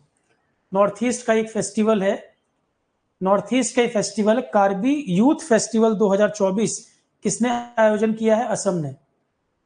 जहां पर उनका culture, unity, north east India की स्पिरिट और national in the pristine landscape of Karbi Anglong district कहां पर है? असम का ही है। उस एरिया में नॉर्थ ईस्ट का एक बड़ा फेस्टिवल माना जाता है, लार्जेस्ट एथनिक फेस्टिवल है नॉर्थ ईस्ट में, उस एरिया में लार्जेस्ट एथनिक फेस्टिवल। आत्मनिर्भर भारत उत्सव 2024, आत्मनिर्भर भारत उत्सव 2024 इसका आयोजन कहां पर किया गया? आत्मनिर्भर भारत का फोकस क्या होगा? इंडिया को सेल्फ रिलायंट बनाना, आत्मनिर्भर बनाना। तो आत्मनिर्भर Bharat Utsav 2024 to showcase and celebrate the self reliance in India, जनवरी 2024 में भारत मंडपम नई दिल्ली में आयोजित हुआ है। तो क्वेश्चन यही है, आत्मनिर्भर भारत उत्सव 2024 कहां पर हुआ? भारत मंडपम नई दिल्ली। आत्मनिर्भर भारत उत्सव 2024 इसका आयोजन भारत में कहां हुआ है? प्रगति मैदान नई दिल्ली में। ये क्वेश्चन है। इंडिया का पहला सबमरीन टूरिज्म कि पनडुब्बी में बैठकर जाए घूमने एक से दूसरी जगह। इंडिया में सबमरीन टूरिज्म नहीं था ना, कि पनडुब्बी के अंदर बैठकर टूरिज्म हो, ऐसा नहीं था। तो इंडिया में पहला सबमरीन टूरिज्म की स्टार्टिंग ये कहां होने वाला है? द्वारका, गुजरात। इंडिया का पहला सबमरीन टूरिज्म कि टूरिस्टों के लिए पनडुब्बी होगी, टूरिस्टों को लेकर जाएगी। पनडुब्बी शिप नहीं, पानी के अंदर चलने वाला, ऊपर नहीं। शिप तो ऊपर चल रहा है, सबमरीन अंडर वाटर चलती है। तो अंडर वाटर सबमरीन में बैठकर लोग जाएंगे टूरिज्म के लिए। द्वारका, गुजरात में फैसिलिटी शुरू होने वाली है। दिवाली 2024 तक इसको ऑपरेशनल होना है। This innovative venture facilitated by an MOU sign हुआ है इसमें गुजरात गवर्नमेंट और मजगांव डॉकयार्ड लिमिटेड के बीच। MDL मुंबई क्या है? जो तरह तरह के शिप वगैरह बनाते हैं। Mazagon dockyard limited ship making company है, सबमरीन बनाएंगे टूरिज्म के लिए भी। तो गुजरात गवर्नमेंट और मजगांव डॉकयार्ड लिमिटेड के बीच एग्रीमेंट हुआ है कि इंडिया में पहला सबमरीन टूरिज्म गुजरात में शुरू किया जाए, द्वारका में। और MDL मुंबई गुजरात गवर्नमेंट के बीच। MDL शिप मेकिंग का काम करती है। कई कंपनी इंडिया में शिप बनाने वाली, डिफेंस में पढ़ाया है हमने, MDL भी उनमें से एक है। और ये बेट द्वारका जो गुजरात में ही द्वारका से जाते हैं, एक आइलैंड है ये। जो एक्चुअल द्वारका मानी जाती है वो तो पानी में डूबी हुई है ना। ओरिजिनल द्वारका जो बोली जाती है वो तो अंडर वाटर है, सबमर्ज हो चुकी थी। तो अंडर वाटर द्वारका जो कैसे देख पाएंगे? सबमरीन से ही जाना पड़ेगा। एक्चुअल द्वारका जो है वो पानी के नीचे है, जो सबमर्ज हो गई, जो एक्चुअली श्री कृष्ण वाली मानी जाती थी। तो अंडर वाटर उसको देखने के लिए सबमरीन से ही जा पाएंगे। तो मैरीन वंडर अराउंड बेट द्वारका। तो वो जो सबमर्ज द्वारका का जो पार्ट है, ओरिजिनल द्वारका जो थी, उसका टूरिज्म वो सब देखने जा सकते हैं इसके द्वारा। दिवाली में सर्विस शुरू होगी। जनवरी 1, 2024 defence minister Shri Rajnath Singh all girl Sainik school की शुरुआत की है। सैनिक स्कूल तो आपने पहले भी सुने, 37 के आसपास सैनिक स्कूल ऑलरेडी ऑपरेशनल है। सैनिक स्कूल इंडिया में कई हैं, 37 के अराउंड है। ऑल गर्ल सैनिक स्कूल, ऐसा सैनिक स्कूल जो ओनली गर्ल्स के लिए, ये पहले की शुरुआत की है अभी। ये पहले की शुरुआत अभी इनॉग्रेशन किया है इन्होंने। वृंदावन, मथुरा, वृंदावन में ऑल गर्ल सैनिक स्कूल की शुरुआत की है। डिफेंस मिनिस्टर ने इनॉग्रेशन किया अभी न्यू ईयर के दिन। संवित गुरुकुलम गर्ल सैनिक स्कूल इसका नाम है। जनवरी 1, 2024 defence minister minister Shri Rajnath Singh Samvid Gurukulam girl Sainik school Vrindavan Mathura में ओपन किया गया है। सैनिक स्कूल इंडिया में पहले से भी हैं, पर ऑल गर्ल सैनिक स्कूल ये पहला है, पूरी तरह से लड़कियों के लिए। ऑल गर्ल सैनिक स्कूल ये पहला है और 870 स्टूडेंट लगभग इसमें स्ट्रेंथ होगी। और जो प्रोजेक्ट गवर्नमेंट अभी शुरू की है, 100 नए सैनिक स्कूल बनाने हैं। एक्चुअल में गवर्नमेंट का प्रोग्राम है 100 नए सैनिक स्कूल बनाने हैं। NGO, private agencies, state government, इन सब की मदद से बनाना है, स्टेट्स और यूटीज दोनों जगह। 100 सैनिक स्कूल बनाने का जो प्रोग्राम है, 42 उनमें बन गए हैं। अभी 42 सेटअप हो गए हैं। इंडिया में पहले से भी सैनिक स्कूल हैं। अभी जो प्रोग्राम है 100 सैनिक स्कूल नए बनाने का, इस 100 में से भी 42 सेटअप हो गए हैं, ये कह रहे हैं। 37 ऑलरेडी पहले से हैं। इस 42 में 37 नहीं बोल रहा हूं मैं, 100 नए सैनिक स्कूल बनाने में 42 बन गए और 37 पहले से चल रहे हैं। ऑल गर्ल के लिए वृंदावन मथुरा में ओपन किया है अभी। तो सरकार का एक प्रोग्राम कि 100 नए सैनिक स्कूल बनाए जाएं, उनमें से 42 सेटअप हो गए हैं, जहां न्यू एजुकेशन पॉलिसी के तहत पढ़ाया जाए, जिससे एम्प्लॉयबिलिटी बढ़ सके और आर्म्ड फोर्सेस वाले लोग भी तैयार हो सके, उसमें जाने के लिए बच्चे तैयार हो सके। सैनिक स्कूल वगैरह में ट्रेनिंग वगैरह दी जाती है ना, बच्चे डिफेंस में बहुत जाते हैं इससे, क्योंकि डिसिप्लिन वगैरह शुरू से ही सिखाया जाता है। तो सैनिक स्कूल पहले से भी हैं, 100 और सैनिक स्कूल बन रहे हैं। न्यू एजुकेशन 2020 जो पॉलिसी है, उसके तहत पढ़ाई कराई जाए और बच्चों को तैयार किया जाए आर्म्ड फोर्सेस में भी जाने के लिए भी। तो all girl Sainik school Vrindavan में स्टैब्लिश हुआ है। वाइब्रेंट गुजरात, हर साल ये मीटिंग होती है, देश दुनिया के बड़े बड़े इन्वेस्टर आते हैं यहाँ पर पैसा वैसा लगाने के लिए। तो वाइब्रेंट गुजरात ग्लोबल समिट 2024 ये 10वीं बार आयोजन था, 10th आयोजन वाइब्रेंट गुजरात समिट का। तो the 10th edition of vibrant Gujarat global summit 2024 Gandhinagar में 12 जनवरी आयोजन किया गया था। यह देश की सबसे बड़ी ग्लोबल ट्रेड शो है। ये इंडिया का सबसे बड़ा largest ever global trade show होता है, जिसमें 100 से ज्यादा कंट्री पार्टिसिपेट किए थे, 100 से ज्यादा, और 33 कंट्री जो है पार्टनरशिप में इसमें, इस आयोजन में। The exhibition further commemorates the PM vision of self reliant India and विकसित भारत 2047। विकसित भारत के लिए गवर्नमेंट का प्लान क्या है, 2047 तक इंडिया डेवलप्ड कंट्री होगा। इसी विजन के साथ अभी स्पीच सुना होगा आपने कई बार, आत्मनिर्भर भारत और विकसित भारत, दो शब्द बड़े न्यूज में रहते हैं आजकल। आत्मनिर्भर भारत तुम पीएम मोदी काफी समय से कह ही रहे हैं, अब आजकल आप कुछ समय से विकसित भारत @2047 ये भी लगातार न्यूज में देख रहे हैं, क्योंकि अगला विजन क्या है, 2047 तक इंडिया को डेवलप्ड कंट्री बनाना। तो वाइब्रेंट जो गुजरात समिट हुई है 2024 में गांधीनगर में आयोजन हुआ। Vibrant Gujarat global summit 2024 Gandhinagar में आयोजन हुआ। थीम ये थी गेटवे टू द फ्यूचर, ये थीम थी गेटवे टू द फ्यूचर। और यहाँ पे चीफ गेस्ट जो बुलाए गए थे, यूएई के राष्ट्रपति मोहम्मद बिन जायद अल नाहयान। यूएई के राष्ट्रपति, नाहयान बस याद रख लो, Al Nahyan. Vibrant Gujarat global summit 2024 में चीफ गेस्ट कौन थे, मोहम्मद बिन जायद अल नाहयान। हुई कहां पर, गांधीनगर में। आईआईटी कई सारे जो ये मिडल ईस्ट में कंट्री वगैरह हैं, गल्फ वगैरह में, इवन यूके भी, gulf country, UK, south Asia वाले कंट्री, ये लगातार टच में है गवर्नमेंट के कि आईआईटी के कैंपस वहां भी खोले जाए। कई कंट्रीज अपनी इच्छा जाहिर कर चुके हैं कि आईआईटी के कैंपस उन देशों में भी खोले जाएं। तो जैसे आईआईटी मद्रास तंजानिया में कैंपस ओपन हुआ, अब दूसरा आईआईटी मद्रास का कैंपस यहाँ पर श्रीलंका में कैंडी एक जगह है, वहां पर अगला कैंपस लग रहा है।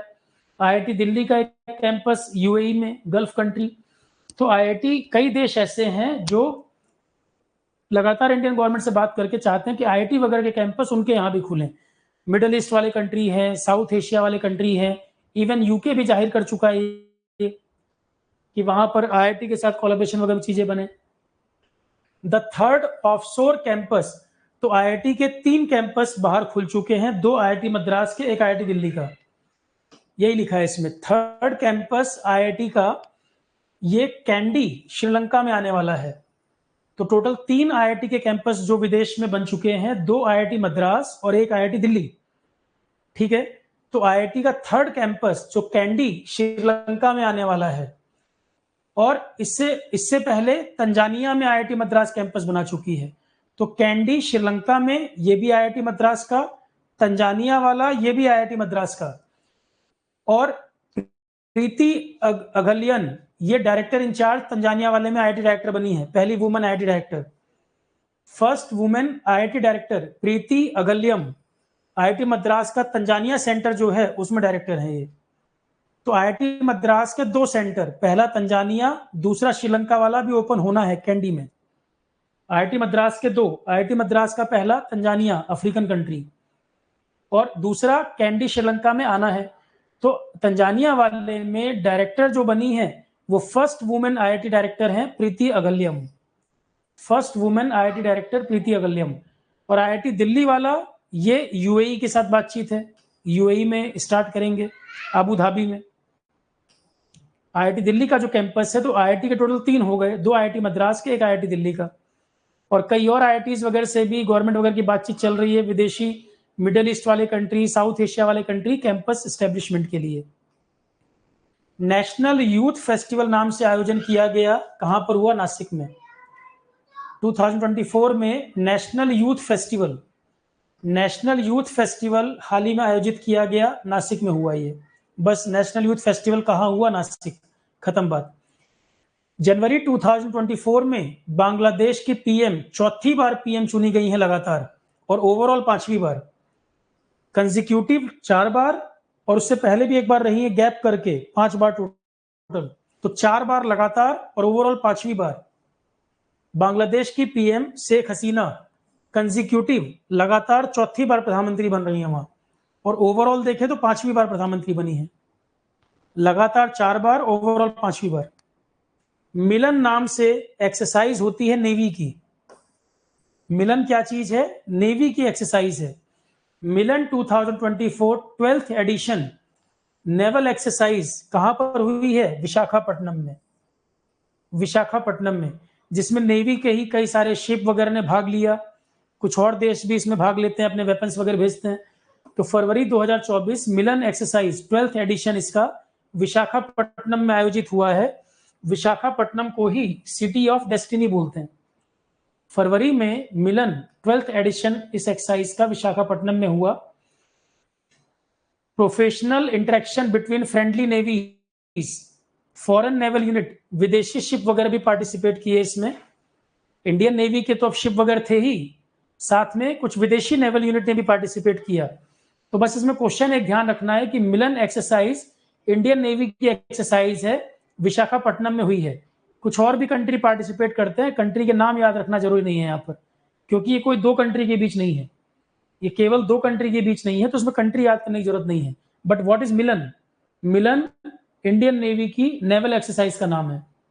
क्वेश्चन है मिलन क्या चीज है? इंडियन नेवी की नेवल एक्सरसाइज का नाम है।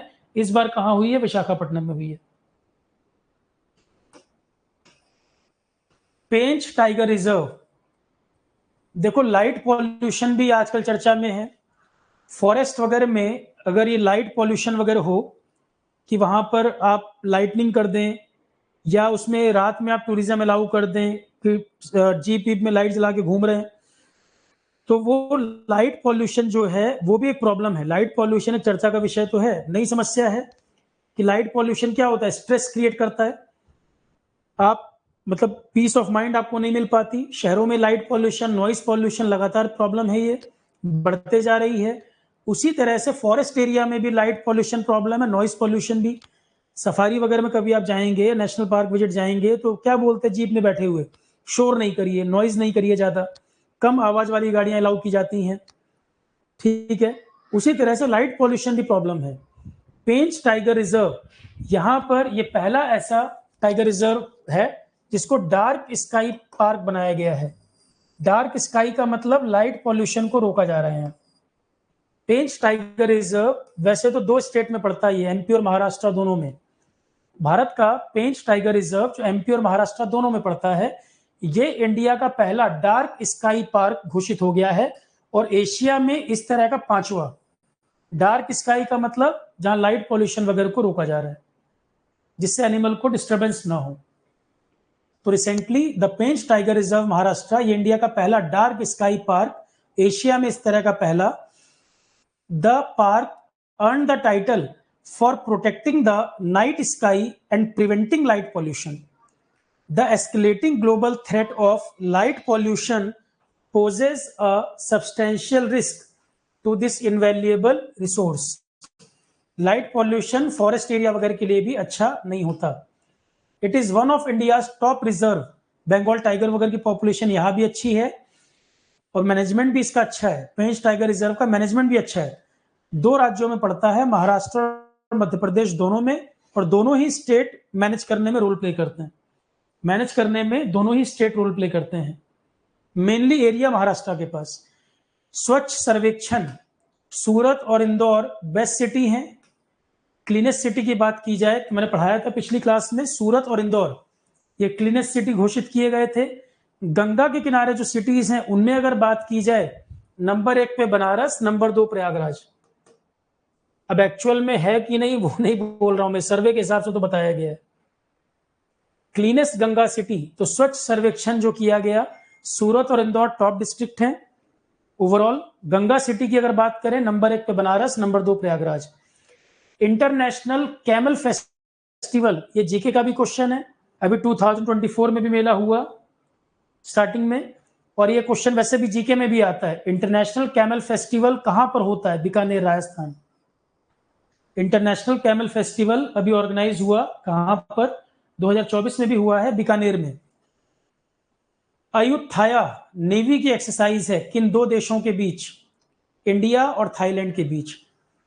अयुत्थाया नाम से नेवी एक्सरसाइज किसके बीच में है? इंडिया और थाईलैंड।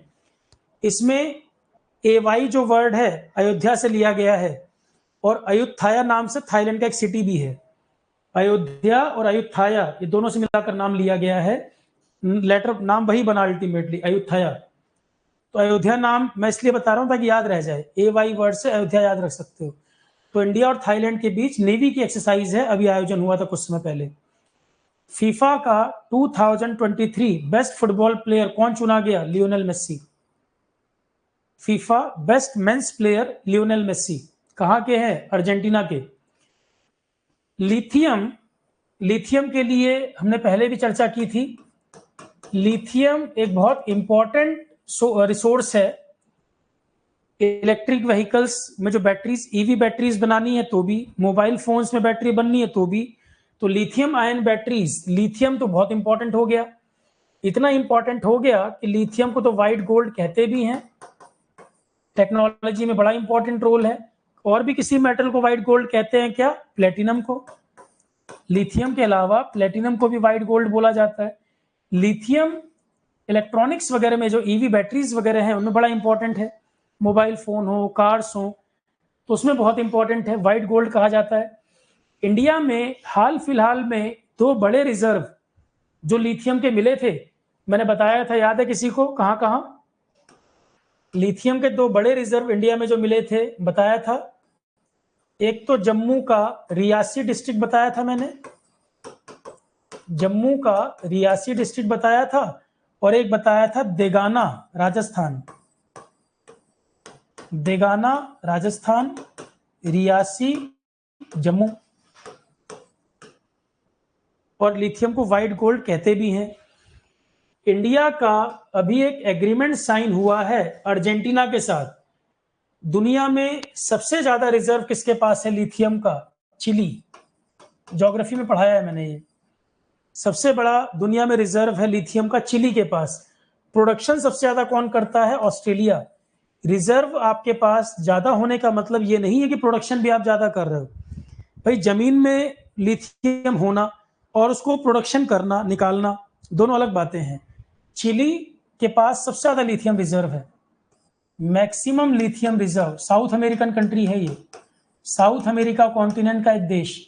मैक्सिमम लिथियम रिजर्व दुनिया में चिली के पास है, पर मैक्सिमम प्रोडक्शन लगभग 52% वर्ल्ड का ऑस्ट्रेलिया देता है। प्रोडक्शन बात करें ऑस्ट्रेलिया। साउथ अमेरिका कॉन्टिनेंट में 13 कंट्री हैं।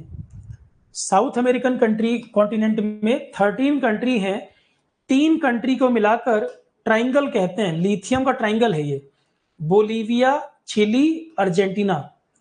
ये 3 कंट्री को साउथ अमेरिका कॉन्टिनेंट में देखोगे, बोलीविया, चिली, अर्जेंटीना, ये लिथियम ट्राइंगल।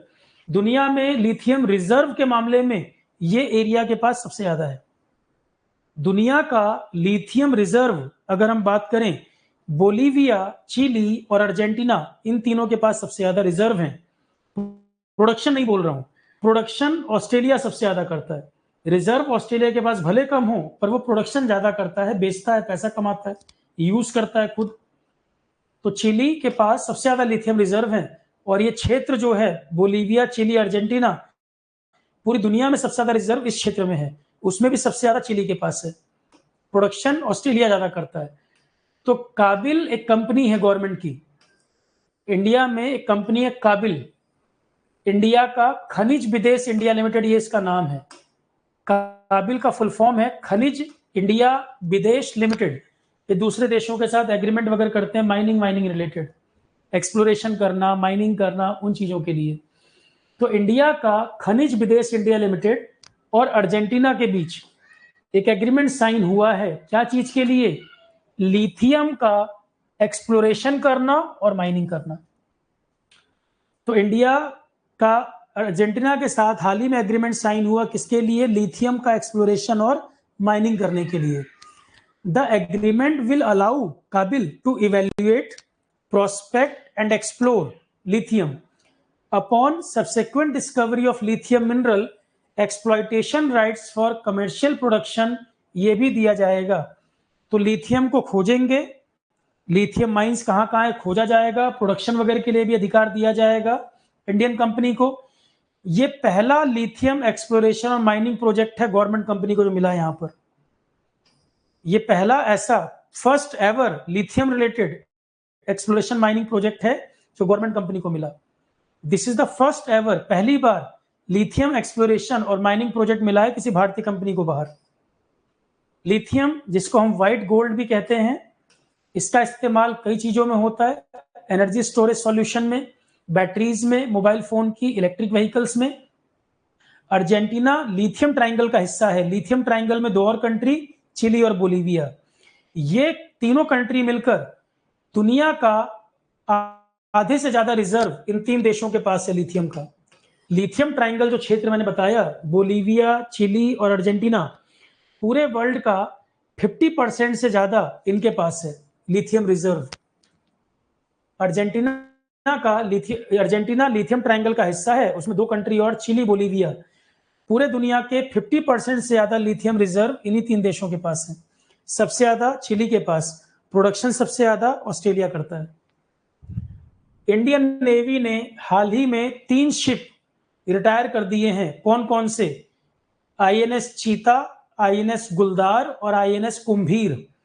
40 साल से ज्यादा लगभग इन्होंने सर्विस दी है, अब ये रिटायर हो गए, अब रिटायर हो गए हैं। तो इंडियन नेवी शिप चीता, गुलदार और कुंभीर, चीता, गुलदार और कुंभीर रिटायर हो गए हैं लगभग 4 दशक तक सर्विस देने के बाद। गुलदार कई जगहों पर तेंदुआ को बोलते हैं, लेपर्ड जो होता है उसी को गुलदार बोलते हैं। कई जगहों पर पहाड़ों वगैरह में देखोगे गुलदार लेपर्ड को ही कहते हैं, तेंदुआ। लेपर्ड पैंथर एक ही बात है, गुलदार। तो चीता, गुलदार और कुंभीर ये शिप है नेवी के, जो 40 साल लगभग सर्विस देने के बाद अब हाल ही में रिटायर कर दिए गए। R Praggnanandhaa number 1 Indian chess player हो गए हैं, अपने करियर में पहली बार रैंक 1 पे पहुंच गए हैं, बहुत कम उम्र के हैं। R Praggnanandhaa number 1 chess player अपने करियर में पहली बार रैंक 1 हुए हैं। ये Indian chess player rank 1, Indian chess player rank 1। Asian Buddhist conference peace के लिए, Indian Buddhist conference, Asian Buddhist conference peace के लिए हाल ही में इसका आयोजन कहां पर हुआ? नई दिल्ली में। एशियन बुद्धिस्ट कॉन्फ्रेंस पीस के लिए आयोजन कहां हुआ? नई दिल्ली में। दलाई लामा को ही सुप्रीम लीडर मानते हैं ना, दलाई लामा को ही अपना मेन लीडर मानते हैं। दलाई लामा इंडिया में ही रहते हैं। तिब्बत क्योंकि चाइना कब्जा कर चुका था, भगा दिए गए थे वहां से। ग्लोबल पीस समिट, यूक्रेन में शांति स्थापित करने के लिए क्या प्रयास किए जाएं, कैसे रशिया यूक्रेन वॉर को रोका जाए। ग्लोबल पीस समिट का आयोजन होना था कहां पर? स्विट्जरलैंड में होना था। कहां पर? Propose to be hosted, proposal है कि यहां होना है, स्विट्जरलैंड, अभी हुआ नहीं है। तो ग्लोबल पीस समिट यूक्रेन संबंधित प्रपोजल था कि स्विट्जरलैंड इसको होस्ट करेगा। The summit aims to convene, summit का एजेंडा क्या होगा? रशिया यूक्रेन वॉर को कैसे रोका जाए, क्या प्रयास किए जाएं कि ये रुके, क्या एफर्ट किए जाएं रशिया यूक्रेन वॉर को रोकने के लिए। महाराष्ट्र की गवर्नमेंट ने एग्रीमेंट साइन किया है आइनॉक्स कंपनी के साथ, आइनॉक्स एयर प्रोडक्ट, जो कि पहला ग्रीन अमोनिया का प्लांट लगा रहे हैं राज्य में। महाराष्ट्र के अंदर पहला ग्रीन अमोनिया प्लांट, महाराष्ट्र के अंदर पहला ग्रीन अमोनिया प्लांट लगाने के लिए किसके साथ agreement? INOX air product limited. Maharashtra government ने एग्रीमेंट साइन किया आइनॉक्स एयर प्रोडक्ट, महाराष्ट्र का पहला ग्रीन अमोनिया प्लांट लगाने के लिए। एनटीपीसी ग्रीन एनर्जी लिमिटेड, इन्होंने एग्रीमेंट साइन किया है महाराष्ट्र गवर्नमेंट के साथ, ग्रीन हाइड्रोजन और उससे संबंधित डेरिवेटिव तैयार किए जाए। ग्रीन अमोनिया भी इसमें आ गया, ग्रीन मिथेनॉल भी आ गई, लगभग 1 million ton per annum production होगा। एनटीपीसी की ही सब्सिडरी है, NTPC green energy limited, NTPC की सब्सिडरी है NTPC green energy limited. Agreement sign किया है महाराष्ट्र के साथ, ग्रीन हाइड्रोजन और डेरिवेटिव्स के प्रोजेक्ट लगाए जाएं। इसमें ग्रीन अमोनिया, ग्रीन मिथेनॉल भी बनाया जाएगा। 1 million ton per annum production करना है। वर्ल्ड इकोनॉमिक फोरम स्विट्जरलैंड में जिसका हेडक्वार्टर है, अभी इन्होंने health care and life science centre कहाँ स्टार्ट कर रहे हैं? तेलंगाना में। हेल्थ केयर और लाइफ साइंसेस सेंटर कहां पर स्टार्ट कर रहे हैं? Telangana. World economic forum establish कर रहे हैं सेंटर, किससे संबंधित? हेल्थ केयर और लाइफ साइंस के बारे में। कहां पर? तेलंगाना। एशिया का सबसे बड़ा एविएशन एक्सपो, जहां तरह तरह के एयरक्राफ्ट, हेलीकॉप्टर ये सब उड़ाए जाए। एशिया का सबसे बड़ा aviation expo, drone, helicopter, aircraft ये सब, विंग्स इंडिया नाम से आयोजन हुआ। कहां पर? हैदराबाद में। एशिया का सबसे बड़ा एविएशन एक्सपो विंग्स इंडिया 2024 के नाम से कहां पर आयोजित हुआ? हैदराबाद। एशिया का सबसे बड़ा एविएशन एक्सपो विंग्स इंडिया 2024 के नाम से कराया गया, आयोजित हैदराबाद में। पहली बार इंडिया में सोलर पावर से चलने वाली बोट सरयू रिवर में अयोध्या में स्टार्ट होने वाली है। सोलर पावर पे चलने वाली बोट सरयू रिवर में शुरू करेंगे अयोध्या में। The step will be taken to transform the city into a model solar city. Solar energy का अयोध्या में काफी यूज होना है अभी, उसी का एक पार्ट ये है कि टूरिज्म के लिए सोलर बोट वगैरह चलाई जाएगी। और यूपी ये यूपी नेडा एजेंसी है जो बना रहे हैं इसको। UP new and renewable energy agency नाम है इसका, डेवलप कर रहे हैं UP NEDA, UP new and renewable energy agency. और ये सोलर से चलेगी, साथ ही साथ इलेक्ट्रिक से भी चलेगी, हाइब्रिड हो गया, सोलर इलेक्ट्रिक दोनों। तो पहली बार इंडिया में solar power enabled boat Saryu river में चलाई जाएगी अयोध्या में। ये मॉडल सोलर सिटी, अयोध्या को सोलर एनर्जी को बढ़ावा दिया जा रहा है वहां पर, और ये यूपी नेडा इसको तैयार कर रहे हैं। क्या ये पहली बार इंडिया में ऐसा हो रहा है? ये जो लिखा है ना इन्होंने, ये जो पॉइंट यहाँ लिखा है, पहली बार इंडिया में सरयू रिवर अयोध्या के लिए तो बात ठीक है, इंडिया में पहली बार सरयू रिवर अयोध्या में पहली बार ऐसा होगा, ये तो बात सही है कि यूपी में पहली बार सरयू रिवर अयोध्या या इस रिवर में पहली बार ऐसा होने जा रहा है। पर क्या पहली सोलर बोट है जो बनी है ये अभी तक इंडिया में? नहीं। इससे पहले केरला में आदित्य नाम से पहली सोलर पावर फेरी चलाई जा चुकी है। आदित्य नाम से, नोट में लिख दिया मैंने यहाँ। तो छोटे मोटे एग्जाम को तो नहीं ध्यान रहेगा कि आदित्य नाम से 2017 में पहले ही बनाया जा चुका है। कई जगह न्यूज़पेपर में दे रहे हैं कि इंडिया का पहला सोलर बोट अयोध्या में चलेगा, पर 2017 में आदित्य नाम से केरल पहले ही चला चुका है। पर मीडिया वाले भी ध्यान नहीं दिए, कई जगह न्यूज़पेपर में ध्यान नहीं दिया। अब एग्जाम में यूपीएससी अगर क्वेश्चन पूछेगा तो उसको पता है कि आदित्य नाम से पहले चल चुका है। छोटे मोटे एग्जाम में नहीं याद रहेगा, कहीं से कॉपी पेस्ट करेंगे, वो अयोध्या वालों की पहला मान लेंगे। ठीक है, 2017 पर क्योंकि पुराना हो चुका है, 7 साल पहले ही आदित्य नाम से सोलर पावर फेरी वाइकॉम से थवन कड्डावू केरल इनके बीच में चलाई जा चुकी है। ये इंडिया की पहली सोलर पावर फेरी सर्विस थी और largest solar power boat India में, जिसको कोच्चि में ही कंपनी ने डिजाइन किया था। तो सरयू रिवर अयोध्या में अभी, क्योंकि अभी इस साल न्यूज में है तो उस पर क्वेश्चन बन सकता है, पर आपकी जानकारी के लिए क्या ये इंडिया का पहला है? आदित्य नाम से केरल पहले ही चला चुका है सोलर बोट, 2017 की बात कर रहा हूं। इंटरनेशनल साइंस फेस्टिवल का आयोजन अभी हाल ही में कहां हुआ? Haryana. India international science festival के नाम से इंडिया इंटरनेशनल साइंस फेस्टिवल का आयोजन हरियाणा में हुआ है। किसने कराया? Department of science and technology. Recently India international science festival का आयोजन हरियाणा में हुआ, department of science and technology ने कराया। The aim of this science festival is to celebrate the achievement of India. तो department of science and technology तो क्या चीज के बारे में होगा? टेक्नोलॉजी वगैरह रिलेटेड, यूथ को मोटिवेट किया जाए, साइंस में प्रमोट किया जाए, यही होगा। तो साइंस एंड टेक्नोलॉजी के क्षेत्र में प्रमोट करने के लिए यूथ वगैरह का इंटरेस्ट बढ़े इसमें। थीम क्या थी जो आयोजन कराया गया? Science and technology public outreach in Amritkaal. जो ये प्रोग्राम हुआ किस थीम के तहत आयोजित किया गया? Science and technology public outreach in Amritkaal, इस नाम से। यूनाइटेड नेशन जनरल असेंबली, हर साल इसका इलेक्शन वगैरह होता है। अभी इसके प्रेसिडेंट कौन है जो इंडिया विजिट पर आए थे? यूनाइटेड नेशन के 6 प्रिंसिपल ऑर्गन हैं। यूनाइटेड नेशन के 6 प्रिंसिपल ऑर्गन हैं, उनमें एक है UN general assembly. UN general assembly में हर साल प्रेसिडेंट इलेक्ट होता है। अभी जो प्रेसिडेंट है इंडिया विजिट पर आए थे, इसलिए क्वेश्चन है।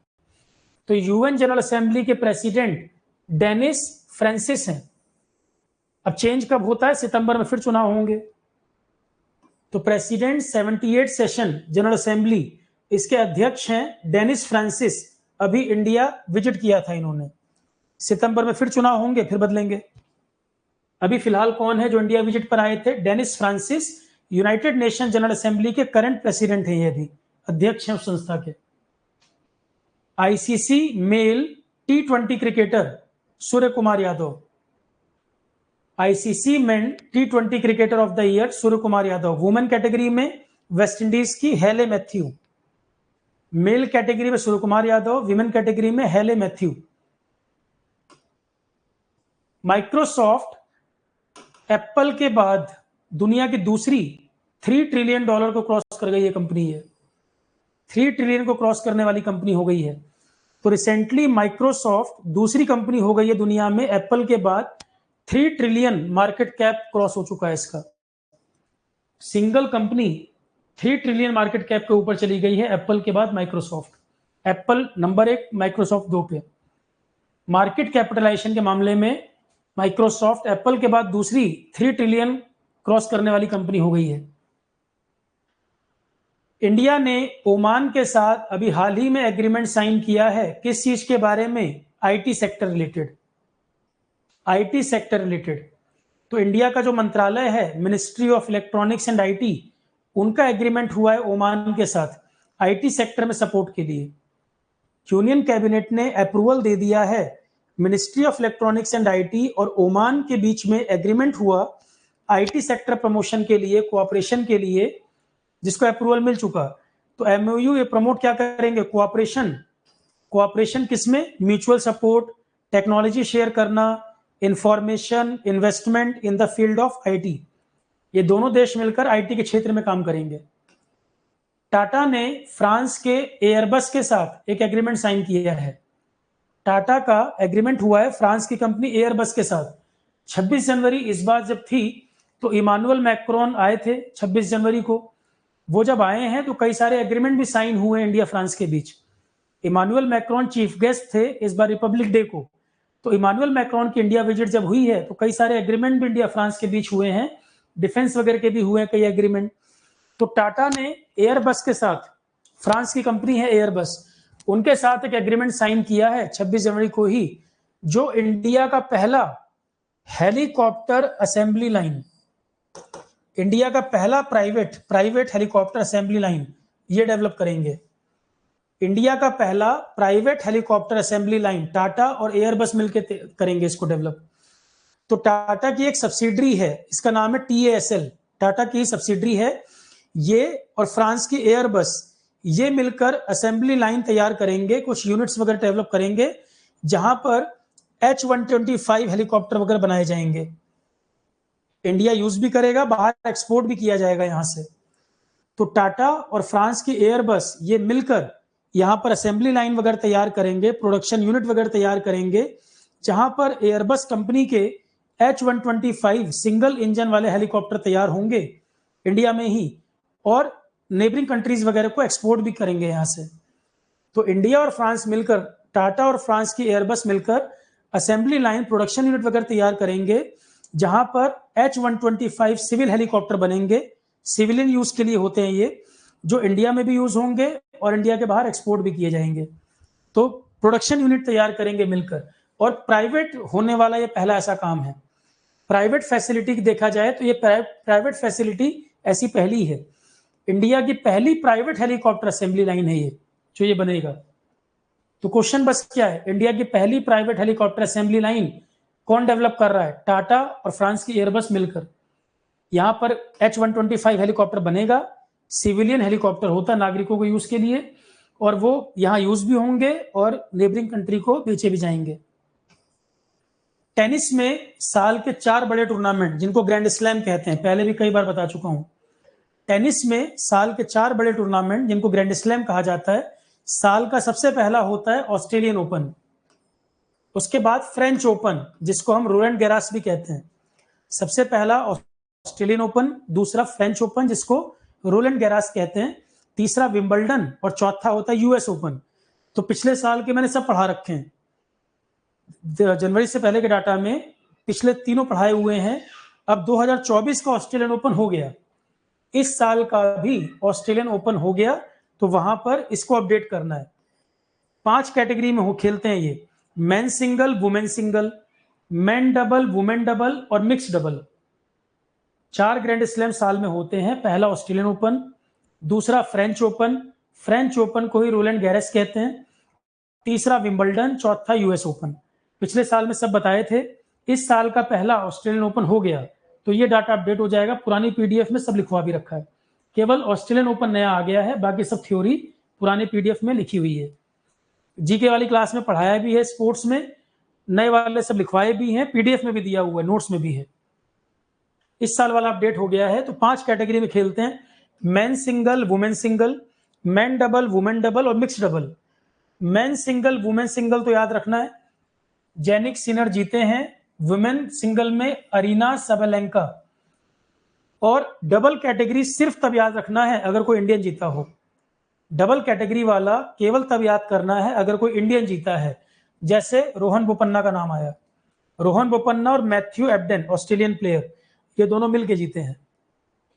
तो डबल कैटेगरी सिर्फ तब क्वेश्चन है जब कोई इंडियन का नाम आ जाए, बाकी सिंगल वाला तो याद करना पड़ेगा। पिछले साल के तीनों वो ऑलरेडी नोट्स में लिखे हैं, आपके पीडीएफ में भी दिया हुआ है।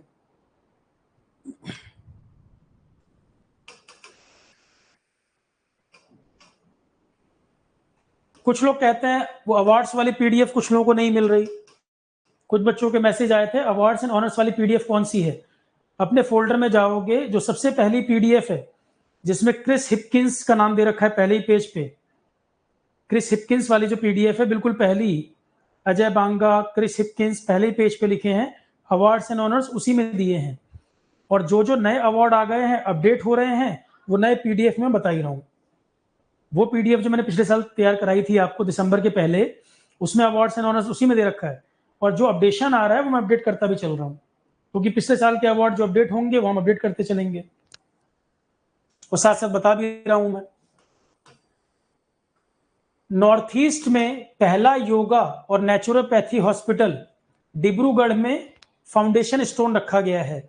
लगभग 100 करोड़ की लागत से यह बन रहा है, 100 बेड हॉस्पिटल होगा और 15 एकड़ एरिया में बन रहा है। नॉर्थ ईस्ट का पहला योगा नेचुरोपैथी हॉस्पिटल कहां बन रहा है, ये क्वेश्चन है। नॉर्थ ईस्ट का पहला योगा एंड नेचुरोपैथी हॉस्पिटल कहां बन रहा है? डिब्रूगढ़ में। नए चीफ मिनिस्टर झारखंड में हेमंत सोरेन को जेल हो गई, तो हेमंत सोरेन के बाद कौन बने हैं? चंपई सोरेन। हेमंत सोरेन को जेल में डाल दिया तो उनके बाद मुख्यमंत्री कौन बने? झारखंड में भी मुख्यमंत्री चंपई सोरेन। वायु शक्ति नाम से डिफेंस एक्सरसाइज कौन कराता है? Indian air force. इंडियन एयरफोर्स की खुद की एक्सरसाइज है वायु शक्ति के नाम से। इसमें क्वेश्चन ये नहीं बनेगा, इसमें क्वेश्चन बनेगा अभी कहां पर हुई है? जैसलमेर के पास। 17 फरवरी 2024 में वायु शक्ति नाम से डिफेंस एक्सरसाइज किसकी थी? इंडियन एयरफोर्स की।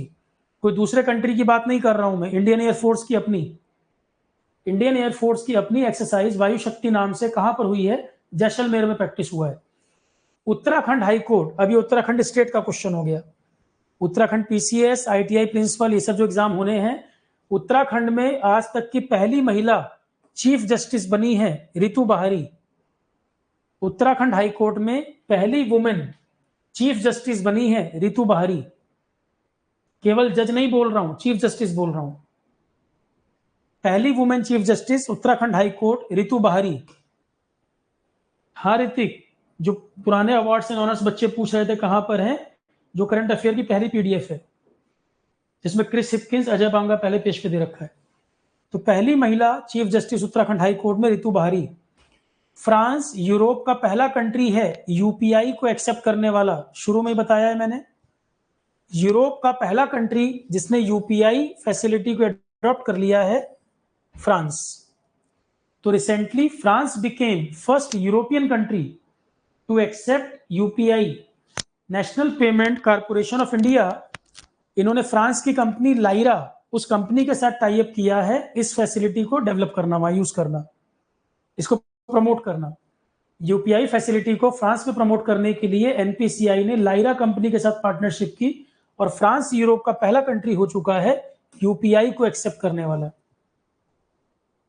रशिया का एक एस्ट्रोनॉट, उसने वर्ल्ड रिकॉर्ड बनाया है स्पेस में सबसे ज्यादा समय गुजारने का। तो जो एस्ट्रोनॉट स्पेस में जाते हैं, क्या स्पेस में कोई घर बना हुआ है जहां वो रहते हैं? कई देशों ने मिलकर बनाया था आईएसएस। आईएसएस भी पुराना हो चुका है, अब इसको भी चेंज करना है। कंट्रीज वर्क कर रहे हैं, नया बनाया जाए, इसको अपडेट किया जाए। आईएसएस का नाम क्या है? International space station. चाइना का खुद का उसका बनाया हुआ है, उसका क्या है? टियांगोंग। पिछली क्लास में बताया था 5 तारीख को। तो आईएसएस, नासा, रशिया, कई देशों ने मिलकर बनाया था ISS, international space station. Maximum astronaut जो गए हैं वो उसमें जाते हैं, यहां जाकर रहते हैं, रिसर्चर, एस्ट्रोनॉट, ये सब। चाइना का खुद का है टियांगोंग, चाइना का खुद का है टियांगोंग, उसका नाम है। आईएसएस को बने हुए भी काफी टाइम हो गया है, अब इसको भी अपडेट करना है, नए स्पेस स्टेशन वगैरह बनने हैं, कई देश मिलकर काम कर रहे हैं उस पर। रशिया का एक astronaut Oleg Kononenko, Oleg Kononenko, इसने वर्ल्ड रिकॉर्ड बना दिया है स्पेस में सबसे ज्यादा टाइम गुजारने का। 878 डेज और 12 घंटे अर्थ के एटमॉस्फेयर के बाहर अभी तक ये रह चुका है। क्या एक ही बार में इतने दिन? नहीं, अलग अलग बार गया है। ओलेग कोनोनेंको, रशिया का एस्ट्रोनॉट, अलग अलग बार जाकर अभी तक टोटल इतने दिन, इतने घंटे स्पेस में गुजार चुका है। और ये रशियन स्पेस एजेंसी रॉसकॉस्मोस का ही वर्कर, वहीं का कमांडर है। रशियन स्पेस एजेंसी रॉसकॉस्मोस से जुड़ा हुआ है ये, रशियन स्पेस एजेंसी रॉसकॉस्मोस उससे जुड़ा हुआ है। ये 5वां स्पेस मिशन था जो लास्ट अभी गया है। ये टोटल इतने दिन, इतने घंटे इसने गुजारे हैं, 5 बार गया है अभी तक। 5 बार का मिलाकर इतने दिन है, ये एक ही बार में नहीं, सिंगल बार में इतने दिन नहीं रहा है, 5 बार स्पेस में गया है, 5 बार मिलाकर इतने दिन, इतने आवर्स गुजारे हैं। और ये 5वां मिशन था, 5वीं बार गया है, सितंबर 15 को गया था, 5वीं बार सितंबर 15 को गया था और 2024 में वापस आया। इस बार जो वापस आया उस टाइम को मिलाकर 878 डेज 12 आवर्स पूरे कर चुका है स्पेस में। 5 बार गया है और 5 टाइम्स में मिलाकर 878 डेज अभी तक स्पेस में गुजार चुका है, सबसे लंबा समय। वर्ल्ड रिकॉर्ड है ये, वर्ल्ड रिकॉर्ड बनाया है स्पेस में सबसे ज्यादा टाइम गुजारने का रशियन एस्ट्रोनॉट ओलेग कोनोनेंको। कहां पे गया था? आईएसएस, इंटरनेशनल स्पेस स्टेशन में जा चुका है इतने दिन के लिए।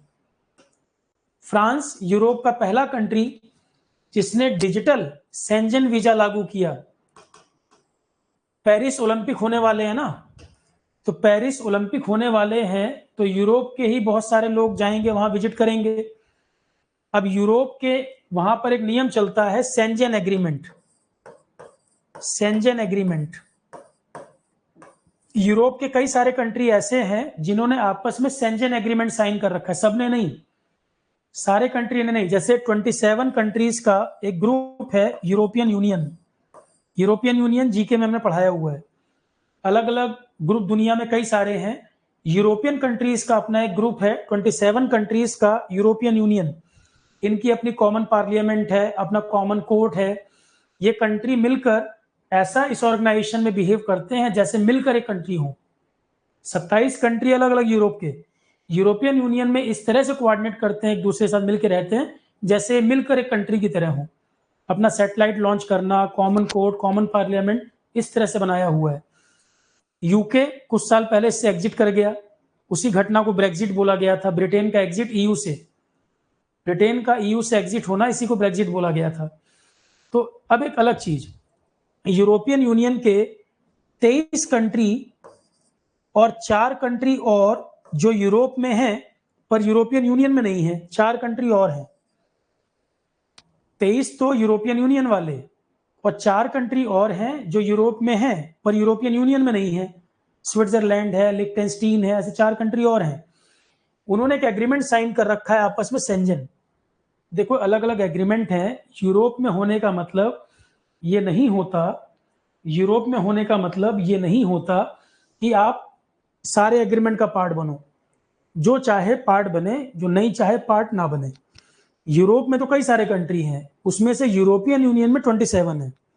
कई कंट्री यूरोपियन यूनियन में नहीं भी हैं, स्विट्जरलैंड नहीं है, नॉर्वे नहीं है, कई कंट्री ईयू में नहीं है। यूरोप में जो कंट्री है उनमें से 27 ईयू में है, कुछ कंट्री ईयू में नहीं है। शेंजन एक अलग एग्रीमेंट है, ईयू से अलग है। शेंजन एग्रीमेंट ये एग्रीमेंट है जो कहता है कि हम कंट्री आपस में ये एग्रीमेंट जो साइन कर रखे हैं, हमारे सिटीजन को हम कंट्री के एरिया में जाने के लिए पासपोर्ट वगैरह की रिक्वायरमेंट नहीं होगी। अपने आप को बाउंड्री लेस डिक्लेयर कर देना। मतलब जिन कंट्री ने, यूरोप के जिन कंट्री ने शेंजन एग्रीमेंट साइन किया हुआ है, उन्होंने अपने आप को बॉर्डर लेस डिक्लेयर कर रखा है अपने नागरिकों के लिए, सबके लिए नहीं, अपने नागरिकों के लिए। तो शेंजन एक एग्रीमेंट है यूरोप के कंट्रीज के बीच साइन हुआ, जो अपने ही आप को बॉर्डरलेस डिक्लेयर कर देते हैं अपने नागरिकों के आने जाने के लिए। तो ईयू के 23 कंट्री शेंजन में है और 4 कंट्री यूरोप के जो ईयू में नहीं है पर यूरोप में है, वो शेंजन से जुड़े हैं। तो शेंजन एग्रीमेंट वगैरह जीके में डिटेल में पढ़ाया हुआ है हमने। यहां बस क्वेश्चन क्या है, अभी फ्रांस में पेरिस ओलंपिक होने वाले हैं, तो फ्रांस ने डिजिटल शेंजन वीजा इशू किए हैं ताकि ज्यादा 70,000 लोगों को डिजिटल वीजा वगैरह जारी कर रहा है, शेंजन वीजा, कि यूरोप के बहुत सारे लोग आएंगे जाएंगे तो प्रॉब्लम ना हो। यूरोप के बहुत सारे लोग आएंगे जाएंगे तो प्रॉब्लम नहीं हो। विनोद कुमार, अभी 3 बार मैंने रिपीट किया और तुमको तब भी नहीं समझ आया और आएगा भी नहीं। मैंने 3 बार रिपीट किया है कि तुम्हारे कोर्स के फोल्डर में पहले ही पीडीएफ पड़ी है, करंट अफेयर पीडीएफ 1 के नाम से। ओपन करोगे, पहले ही पेज में क्रिस हिपकिंस, अजय बांगा ये टॉपिक दिए हैं, उन्हीं में आगे अवार्ड्स एंड ऑनर्स भी दे रखे हैं। पर जितनी बार भी रिपीट करूं फिर एक बोलेगा अभी सर वो बताओ कहां पर अवेलेबल है।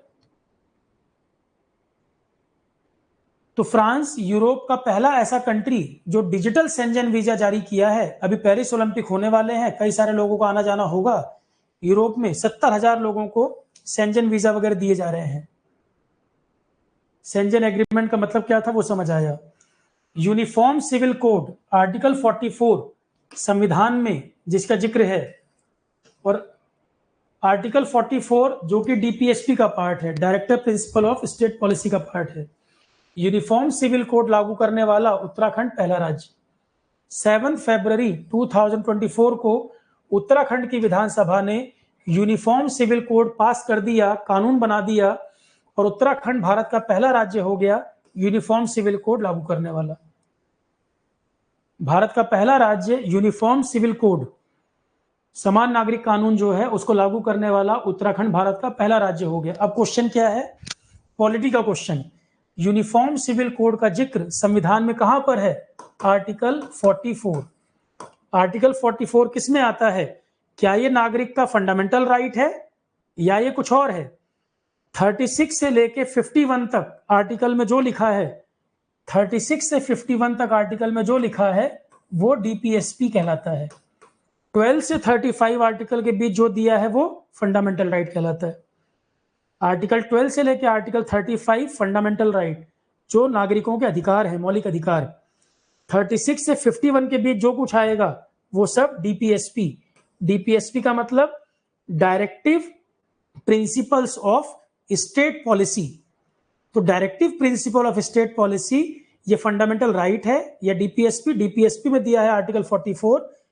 36 से लेके 51 सारा कुछ डीपीएसपी में आएगा। आर्टिकल 36 से लेके 51 तक सारा कुछ डीपीएसपी में आएगा और आर्टिकल 44 इसी के बीच आता है, मतलब ये भी डीपीएसपी है। और यहीं पर जिक्र है यूनिफॉर्म सिविल कोड, समान नागरिक कानून की हम बात करते हैं। नए प्राइम मिनिस्टर कजाकिस्तान में कौन बन गए हैं? ओल्जास बेक्तनेव। ओल्जास बेक्तनेव, सिर्फ ओल्जास वर्ड याद कर लो। फिनलैंड के नए राष्ट्रपति अलेक्जेंडर स्टब बने हैं। नए प्रधानमंत्री कजाकिस्तान में, नए राष्ट्रपति फिनलैंड में। खेलो इंडिया विंटर गेम्स, खेलो इंडिया गेम्स पहले भी पढ़ा चुका हूं मैं कई बार। खेलो इंडिया गेम, खेलो इंडिया यूथ गेम, खेलो इंडिया यूनिवर्सिटी गेम पिछले साल जो हुए पढ़ा चुका हूं सारे। खेलो इंडिया विंटर गेम का आयोजन हुआ है गुलमर्ग में। खेलो इंडिया यूनिवर्सिटी गेम्स होते हैं, खेलो इंडिया यूथ गेम्स होते हैं, वो 2023 में हुए, वो हम पढ़ा चुके हैं। 2023 में हुए वो हम पढ़ा चुके हैं। अब 2024 में अभी खेलो इंडिया विंटर गेम का आयोजन हुआ गुलमर्ग कश्मीर में 2024 में। इंडियन आर्मी सबसे ज्यादा मेडल जीती है, सेकंड नंबर पे कर्नाटका, थर्ड नंबर पे महाराष्ट्र। खेलो इंडिया यूथ गेम, खेलो इंडिया यूनिवर्सिटी गेम, खेलो इंडिया विंटर गेम। तो पिछली क्लासेस जो हुई है पुरानी पीडीएफ देखोगे, खेलो इंडिया यूथ गेम और यूनिवर्सिटी गेम दोनों पढ़ा चुका हूं। उस समय मैंने बताया था कि खेलो इंडिया विंटर गेम होने वाले हैं, अब ये हो गए फरवरी 2024 में हो चुका। आर्मी सबसे ज्यादा मेडल जीती, फिर कर्नाटक, फिर महाराष्ट्र। और इसका मैस्कट क्या था, लोगो क्या रखा गया था? Snow leopard. Snow leopard Bharat के ये ऊपर के जो राज्य हैं नॉर्थ वाले, सिक्किम है, कश्मीर है, लद्दाख है, ये सब एरिया में पाया जाता है स्नो लेपर्ड। उत्तराखंड है, हिमाचल है। तो स्नो लेपर्ड शान इसको नाम दिया गया था, इसको लोगो बनाया गया था इस इवेंट का। इस इवेंट का मैस्कट लोगो एक स्नो लेपर्ड को रखा गया था, इसका लोगो। जैसे कोई इवेंट कराते हो, कोई लोगो डिजाइन करते हो, तो चाहे हाथी बना दो, भालू बना दो, कुछ और बना दो, इन्होंने स्नो लेपर्ड मैस्कट रखा था इस इवेंट का। तो क्वेश्चन ये बनेगा, खेलो इंडिया विंटर गेम कहां पर हुए? गुलमर्ग में हुए, यही क्वेश्चन है। मैस्कट क्या था? स्नो लेपर्ड, जो कि शान नाम दिया गया था उसको। स्नो लेपर्ड प्रोटेक्शन के लिए 2009 में प्रोजेक्ट चला था। प्रोजेक्ट स्नो लेपर्ड की बात कर रहे हैं ऋतिक अरोड़ा।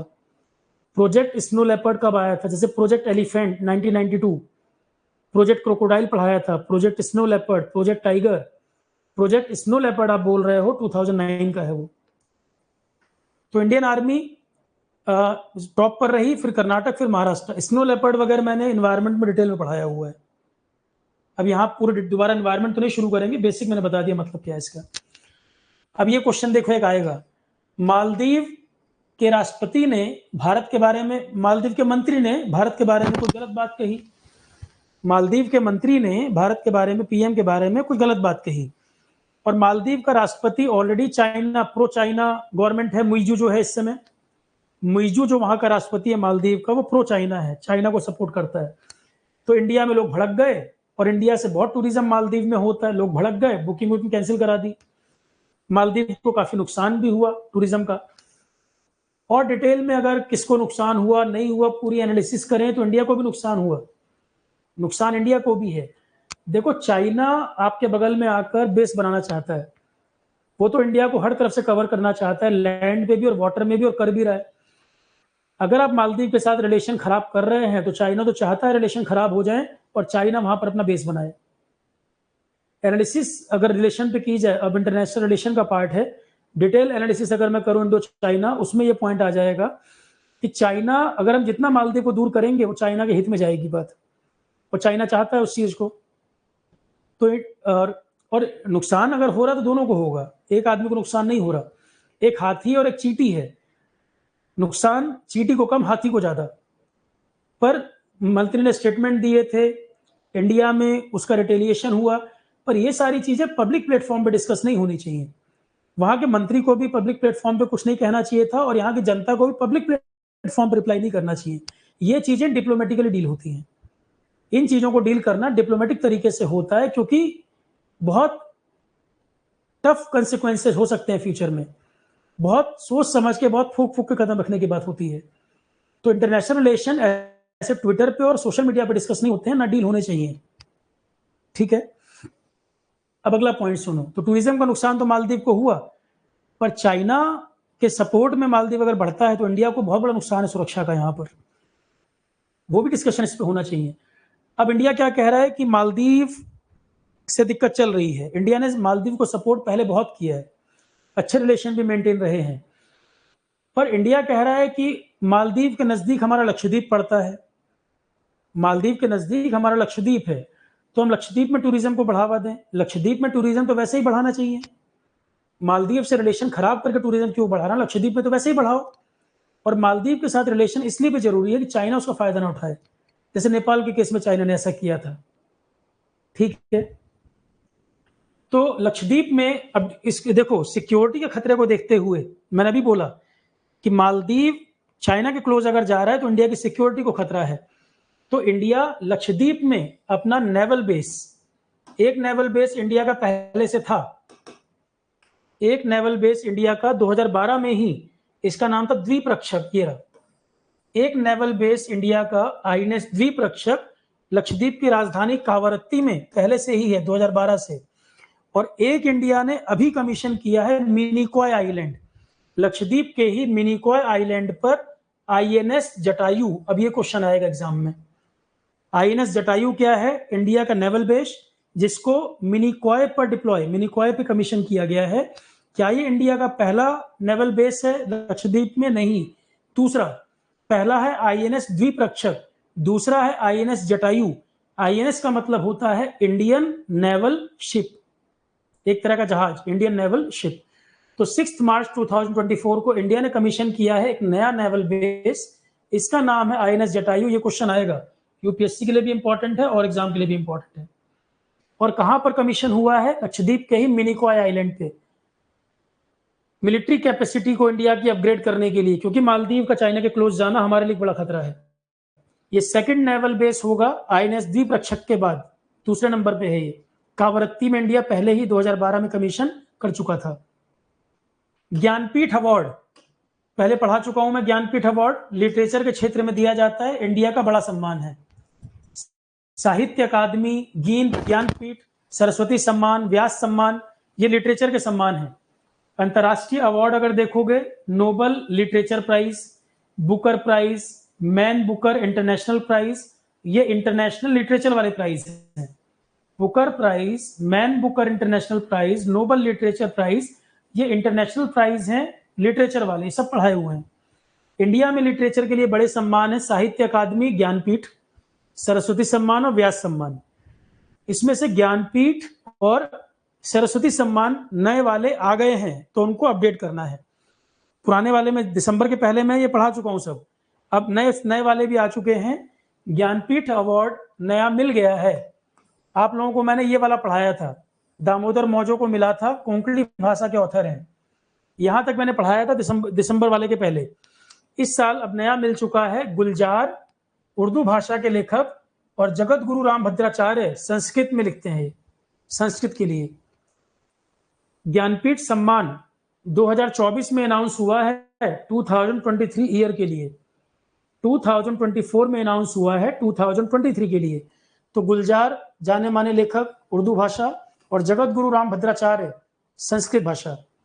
तो नया ज्ञानपीठ 24 में अनाउंस हुआ 23 ईयर के लिए, और 23 में मिला था 22 के लिए, दामोदर मौजो कोंकणी भाषा के ऑथर। ज्ञानपीठ सम्मान क्या होता है, फिर से मैंने दोबारा लिख दिया है, पहले पढ़ा चुके हैं डिटेल में, कि भारत के संविधान में शेड्यूल 8 में जो 22 भाषाएं लिखी हैं उनमें से किसी में भी लिटरेचर लिखा गया हो जो अच्छी रचना होगी उसके लिए दिया जाएगा। सरस्वती सम्मान पोएट्री वगैरह के लिए दिया जाता है। नया वाला आ गया है, प्रभा वर्मा को मिला है। इससे पिछला वाला मैंने पढ़ाया था आपको, शिव शंकारी को मिला था, लास्ट टाइम मिला था, लास्ट ईयर सूर्यवंशम किताब के लिए तमिल भाषा की। शिव शंकारी सूर्यवंशम किताब के लिए शिव शंकारी को मिला था तमिल भाषा के लिए। नया वाला अपडेट हो गया है, प्रभा वर्मा को मिला है। रुद्र सतविकम ये किताब लिखी है मलयालम भाषा में। सरस्वती सम्मान भी संविधान में शेड्यूल 8 में लिखी 22 भाषाओं में से किसी में लिखा जाए। तो प्रभा वर्मा को मिला है रुद्र सतविकम, किताब का नाम है, मलयालम भाषा में लिखी गई। शिव शंकारी सूर्यवंशम किताब के लिए तमिल भाषा में लिखी गई। तो ज्ञानपीठ अवार्ड, सरस्वती सम्मान, दोनों ही अवार्ड शेड्यूल 8 संविधान में लिखा है 22 भाषाएं, उनमें किसी में भी लिटरेचर लिखा जाए उसमें दे सकते हैं। तो ये सब जो भाषाएं हैं तरह तरह की शेड्यूल 8 में संविधान में लिखी हैं। तो ज्ञानपीठ, सरस्वती सम्मान दोनों ही शेड्यूल 8 की लिखी 22 भाषाओं में से किसी में भी लिटरेचर लिखा गया हो उसके लिए दिया जा सकता है।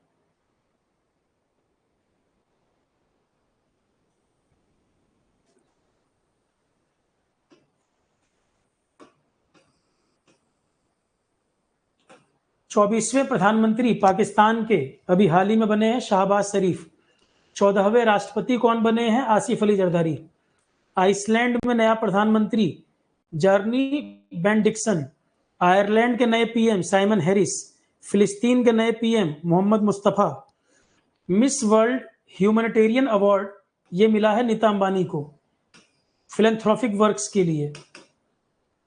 ह्यूमैनिटेरियन अवार्ड अभी हाल ही में दिया गया है नीता अंबानी को फिलैंथ्रोपिक वर्क के लिए। PV Narasimha Rao memorial award 2024 Ratan Tata को मिला है, वो भी फिलैंथ्रोपिक वर्क के लिए। तो नीता अंबानी और मिस्टर रतन टाटा हाल ही में सम्मानित हुए हैं। Nita Ambani humanitarian award, mister Ratan Tata PV Narasimha Rao memorial award के लिए। पिछले साल एक मैंने टनल आपको पढ़ाई थी, अंडर कंस्ट्रक्शन थी उस समय, सेला टनल, चाइना के बॉर्डर के पास Tawang area, China border Tawang area, Arunachal को चाइना क्लेम करता है। और मैंने बताया था इंडिया 2 जगह इंफ्रास्ट्रक्चर बहुत डेवलप कर रहा है, जम्मू कश्मीर की तरफ और नॉर्थ ईस्ट की तरफ, क्योंकि चाइना बॉर्डर जहां से लग रहा है वहां पे डेवलपमेंट जरूरी है। सेला टनल इंडिया ने कंस्ट्रक्शन शुरू किया था लास्ट ईयर जब मैं बता रहा था तो अंडर कंस्ट्रक्शन थी ये। यहाँ पे 2 टनल बनाई गई हैं 13,000 से भी ज्यादा हाइट पर। 2 टनल बनाई गई हैं 13,000 से भी ज्यादा हाइट पर। उसका नाम है सेला टनल, बॉर्डर रोड ऑर्गेनाइजेशन ने बनाया है। और जिस प्रोजेक्ट के तहत बनाई गई है उसका नाम है प्रोजेक्ट वर्तक। अब ये ऑपरेशनल हो गई है। ठीक है, आज टेस्ट में क्वेश्चन था यही। कौन से टेस्ट में?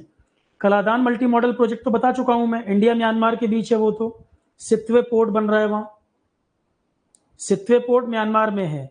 India Myanmar Kaladan multi modal project India Myanmar के बीच कनेक्टिविटी के लिए। कौन से टेस्ट में था शुभम ये? तो सेला टनल अब ऑपरेशनल हो गई है। 2 टनल है इसमें, इसका नाम है सेला टनल। 13,800 फीट से भी ज्यादा ऊंचाई पर है, अरुणाचल में बनी है। ये असम को अरुणाचल से जोड़ रही है। तो 9 मार्च 2024 ये क्वेश्चन आएगा किसी एग्जाम में। प्रोजेक्ट वर्तक के तहत बनी है, लास्ट ईयर भी पढ़ाया था मैंने ये। उस समय अंडर कंस्ट्रक्शन थी, अब पीएम ने इसको ऑपरेशनल कर दिया है। और 9 मार्च 2024 वर्ल्ड लॉन्गेस्ट ट्विन लेन सेला टनल 13,000 फीट से भी ज्यादा ऊंचाई पर अरुणाचल प्रदेश में पीएम मोदी ने इनॉग्रेशन कर दिया। 2 टनल हैं इसमें, पहली 1003 मीटर लंबी, दूसरी 1595 मीटर लंबी, जिसमें इमरजेंसी अगर आ जाए तो निकलने का रास्ता भी दिया गया है। इमरजेंसी में टनल से निकलने का भी रास्ता दिया है। लिंक रोड वगैरह भी यहां बनाई हुई है। इसकी क्षमता कितनी है? 3000 कार और 2000 truck per day 80 kilometre per our की स्पीड से पास कर सकते हैं। अब यूपीएससी मल्टीपल स्टेटमेंट क्वेश्चन जब देगा, एक स्टेटमेंट में यही दे देगा इसकी कैपेसिटी। मान लो इंजीनियरिंग सर्विसेज में क्वेश्चन आए, पहले लिख देगा सेला टनल इतने एल्टीट्यूड पे बनी है, कब ऑपरेशनल हुई। दूसरा लिख देगा इसकी क्षमता कितनी है। जैसे अटल टनल के ऊपर क्वेश्चन पूछा था इंजीनियरिंग सर्विसेज में एक बार, उसमें एक स्टेटमेंट अटल टनल की बात की गई, दूसरे में लिख दिया कैपेसिटी बताओ कितनी है। और कैपेसिटी वाले में गलत डाटा लिख दिया, 5,000 कार 2,500 ट्रक ऐसे लिख दिया। जो कि गलत स्टेटमेंट था। तो कैपेसिटी भी ध्यान रखना, यूपीएससी ऐसे पूछता है मल्टीपल स्टेटमेंट में। तो सेला टनल में 2 टनल है, अरुणाचल प्रदेश में इनॉग्रेशन हो गया, 13,000 फीट से ज्यादा ऊंचाई पर है। प्रोजेक्ट वर्तक के तहत बनाई गई है, बीआरओ ने बनाया, बॉर्डर रोड ऑर्गेनाइजेशन ने। बहुत बड़ा काम है ये, चाइना बॉर्डर के पास। 3,000 car, 2,000 truck per day 80 kilometre per our की स्पीड से पास कर सकते हैं। एज इट इज ये स्टेटमेंट लिख देगा यूपीएससी में, मल्टीपल स्टेटमेंट अगर आएगा तो। सेला टनल जैसे बालीपार, चारद्वार, तवांग रूट, बालीपार से चारद्वार होते हुए तवांग जाना हो, कई बार हैवी स्नोफॉल या लैंडस्लाइड के कारण रास्ता बंद हो जाता है, तो इस टनल के द्वारा हम जा सकते हैं। चाइना बॉर्डर तक जाना हो तो बालीपार, चारद्वार, तवांग का जो रास्ता है, हैवी स्नोफॉल और लैंडस्लाइड होने पर यह बंद हो जाता है रास्ता, तो इस टनल का इस्तेमाल हम कर सकते हैं वहां तक जाने में। तो सेला टनल इसी रूट पे बनाई गई है कि बालीपार, चारद्वार, तवांग का रास्ता अगर हैवी स्नोफॉल, लैंडस्लाइड की वजह से बंद हो जाए तो सेला टनल के माध्यम से वहां तक पहुंच सकते हैं, चाइना बॉर्डर तक। प्रोजेक्ट वर्तक के तहत बीआरओ ने इसको तैयार किया और ऑल वेदर पूरे साल ऑपरेशनल रहेगी। जिस तरह से बनाया है, गुवाहाटी से लेकर तवांग को जोड़ रही है, मतलब रूट जो है गुवाहाटी से तवांग तक जाना आसान हो गया। ट्रेवल टाइम 1 घंटा लगभग कम हो चुका है। गुवाहाटी से अरुणाचल पहुंचने में जितना समय लगता था, मैं ये नहीं कह रहा हूं पूरी टनल यहां से यहां तक है, मैं ये कह रहा हूं कि गुवाहाटी एक मेन सिटी है, तवांग एक मेन एरिया है। गुवाहाटी से तवांग तक पहुंचने में डिफेंस फोर्सेस को मान लो जाना है, जो टाइम उनको लगता था अब 1 घंटा इसमें बचत होगी इसके बनने से। तो ये मत समझिए कि मैं ये कह रहा हूं कि गुवाहाटी से तवांग तक टनल जारी नहीं, गुवाहाटी से तवांग तक पहुंचना हो जो कि असम से अरुणाचल के रूट पे, 1 आवर टाइम कम लगेगा इससे जाने में, 1 आवर टाइम कम हो चुका है इसके बनने से। तो स्ट्रेटजी के लिए बहुत जरूरी है, इंडिया के डिफेंस के हिसाब से भी, सिविलियन को जाना हो, डिफेंस के लिए यूज का हो, दोनों के लिए बड़ा जरूरी है। सुदर्शन सेतु न्यूज में रहा, पीएम मोदी ने हाल ही में इनॉग्रेशन किया सुदर्शन सेतु का, जो ओखा, गुजरात में ओखा जो क्षेत्र है उसको बेट द्वारका से जोड़ रहा है। सुदर्शन सेतु ओखा को बेट द्वारका आइलैंड से कनेक्ट कर रहा है। ये इंडिया का सबसे लंबा केबल ब्रिज है जो कि 2.32 किलोमीटर लंबा है। क्वेश्चन आएगा, व्हाट इज सुदर्शन सेतु? सुदर्शन सेतु गुजरात में पीएम मोदी ने इनॉग्रेशन किया है, ओखा से बेट द्वारका आइलैंड के बीच, जो कि इंडिया के अंदर केबल ब्रिज में सबसे लंबा, 2.32 किलोमीटर लंबा। केबल ब्रिज और भी हैं, पर सबसे लंबा केबल ब्रिज सुदर्शन सेतु बनाया गया है गुजरात में, कनेक्ट कर रहा है ओखा को बेट द्वारका से। रणजी ट्रॉफी कौन जीता इस साल? मुंबई जीता है, विदर्भ को हराया है। रणजी ट्रॉफी मुंबई जीता, विदर्भ को हराया। धर्म गार्डियन नाम से मिलिट्री एक्सरसाइज अभी हाल ही में हुई, किसके किसके बीच? इंडिया और जापान। धर्म गार्डियन नाम से डिफेंस एक्सरसाइज किसके बीच हुई है? इंडिया और जापान के बीच। कहां पर आयोजन हुआ? राजस्थान में, राजस्थान में हुई है। ये 5वां एडिशन था इसका, धर्म गार्डियन एक्सरसाइज इंडिया जापान के बीच 25 फरवरी से 9 मार्च तक चली है राजस्थान में। National institute of Ayurveda Jaipur में है, ये आयुष मंत्रालय के अंतर्गत आता है। आयुष की फुल फॉर्म मालूम है ना? आयुर्वेद, योगा, यूनानी, सिद्ध, होम्योपैथी, ये सब मिलाकर एक मंत्रालय है आयुष। और भी चीजें जोड़ दी गई हैं इसमें, सोवा रिक्पा भी जोड़ दिया गया है। कई सारी जो थेरेपीज वगैरह होती हैं, सोवा रिक्पा भी एक थेरेपी होती है, वो भी जोड़ दी गई है। पर फुल फॉर्म 5 चीजों को मिला के बनी थी। आयुष मंत्रालय जब बना था तो 5 चीजों को मिला के फुल फॉर्म रखी गई थी, आयुर्वेदा, योगा, यूनानी, सिद्धा, होम्योपैथी। बाद में इसमें और भी थेरेपीज वगैरह जोड़ दी गई जैसे कि सोवा रिक्पा, पर नाम इसका आयुष ही है अभी। फुल फॉर्म आयुर्वेदा, योगा, यूनानी, सिद्धा, होम्योपैथी, इन 5 के अलावा और भी चीजें इसमें जोड़ दी गई हैं, पर नाम इसका आयुष ही है अभी भी। तो इसी मंत्रालय के अंतर्गत national institute of Ayurveda Jaipur में इन्होंने एग्रीमेंट साइन किया है थाईलैंड के साथ कि थाईलैंड की भी जो ट्रेडिशनल मेडिसिन वगैरह हैं उनको ही प्रमोट किया जाए, उनको एग्रीमेंट किया जाए कि वो थेरेपीज भी अडॉप्ट की जाए। तो national institute of Ayurveda Jaipur Ayush मंत्रालय के अंतर्गत थाईलैंड के साथ इन्होंने एग्रीमेंट साइन किया है कि जो थाईलैंड के तरीके हैं मेडिसिन वगैरह के, वो भी एकेडमिक कोलैबोरेशन किया जाए सिखाए पढ़ाए जाएं, ट्रेन किया जाए लोगों को थाई मेडिसिन के मामले में भी। दोनों के बीच एग्रीमेंट हुआ है कि यहाँ वाले तरीके वो सीख जाएं और वहां वाले हम सीख जाएं। तो कोलैबोरेशन किया गया है, थाई ट्रेडिशनल मेडिसिन वगैरह भी हम सीख पाएं और आयुर्वेदा वगैरह वो लोग भी सीख जाएंगे। तो आयुर्वेद और थाई मेडिसिन, इसको एकेडमिक कोलैबोरेशन है कि इस फील्ड के एक्सपर्ट लोग तैयार किए जाए, पढ़ाया बढ़ाया जाए उनको।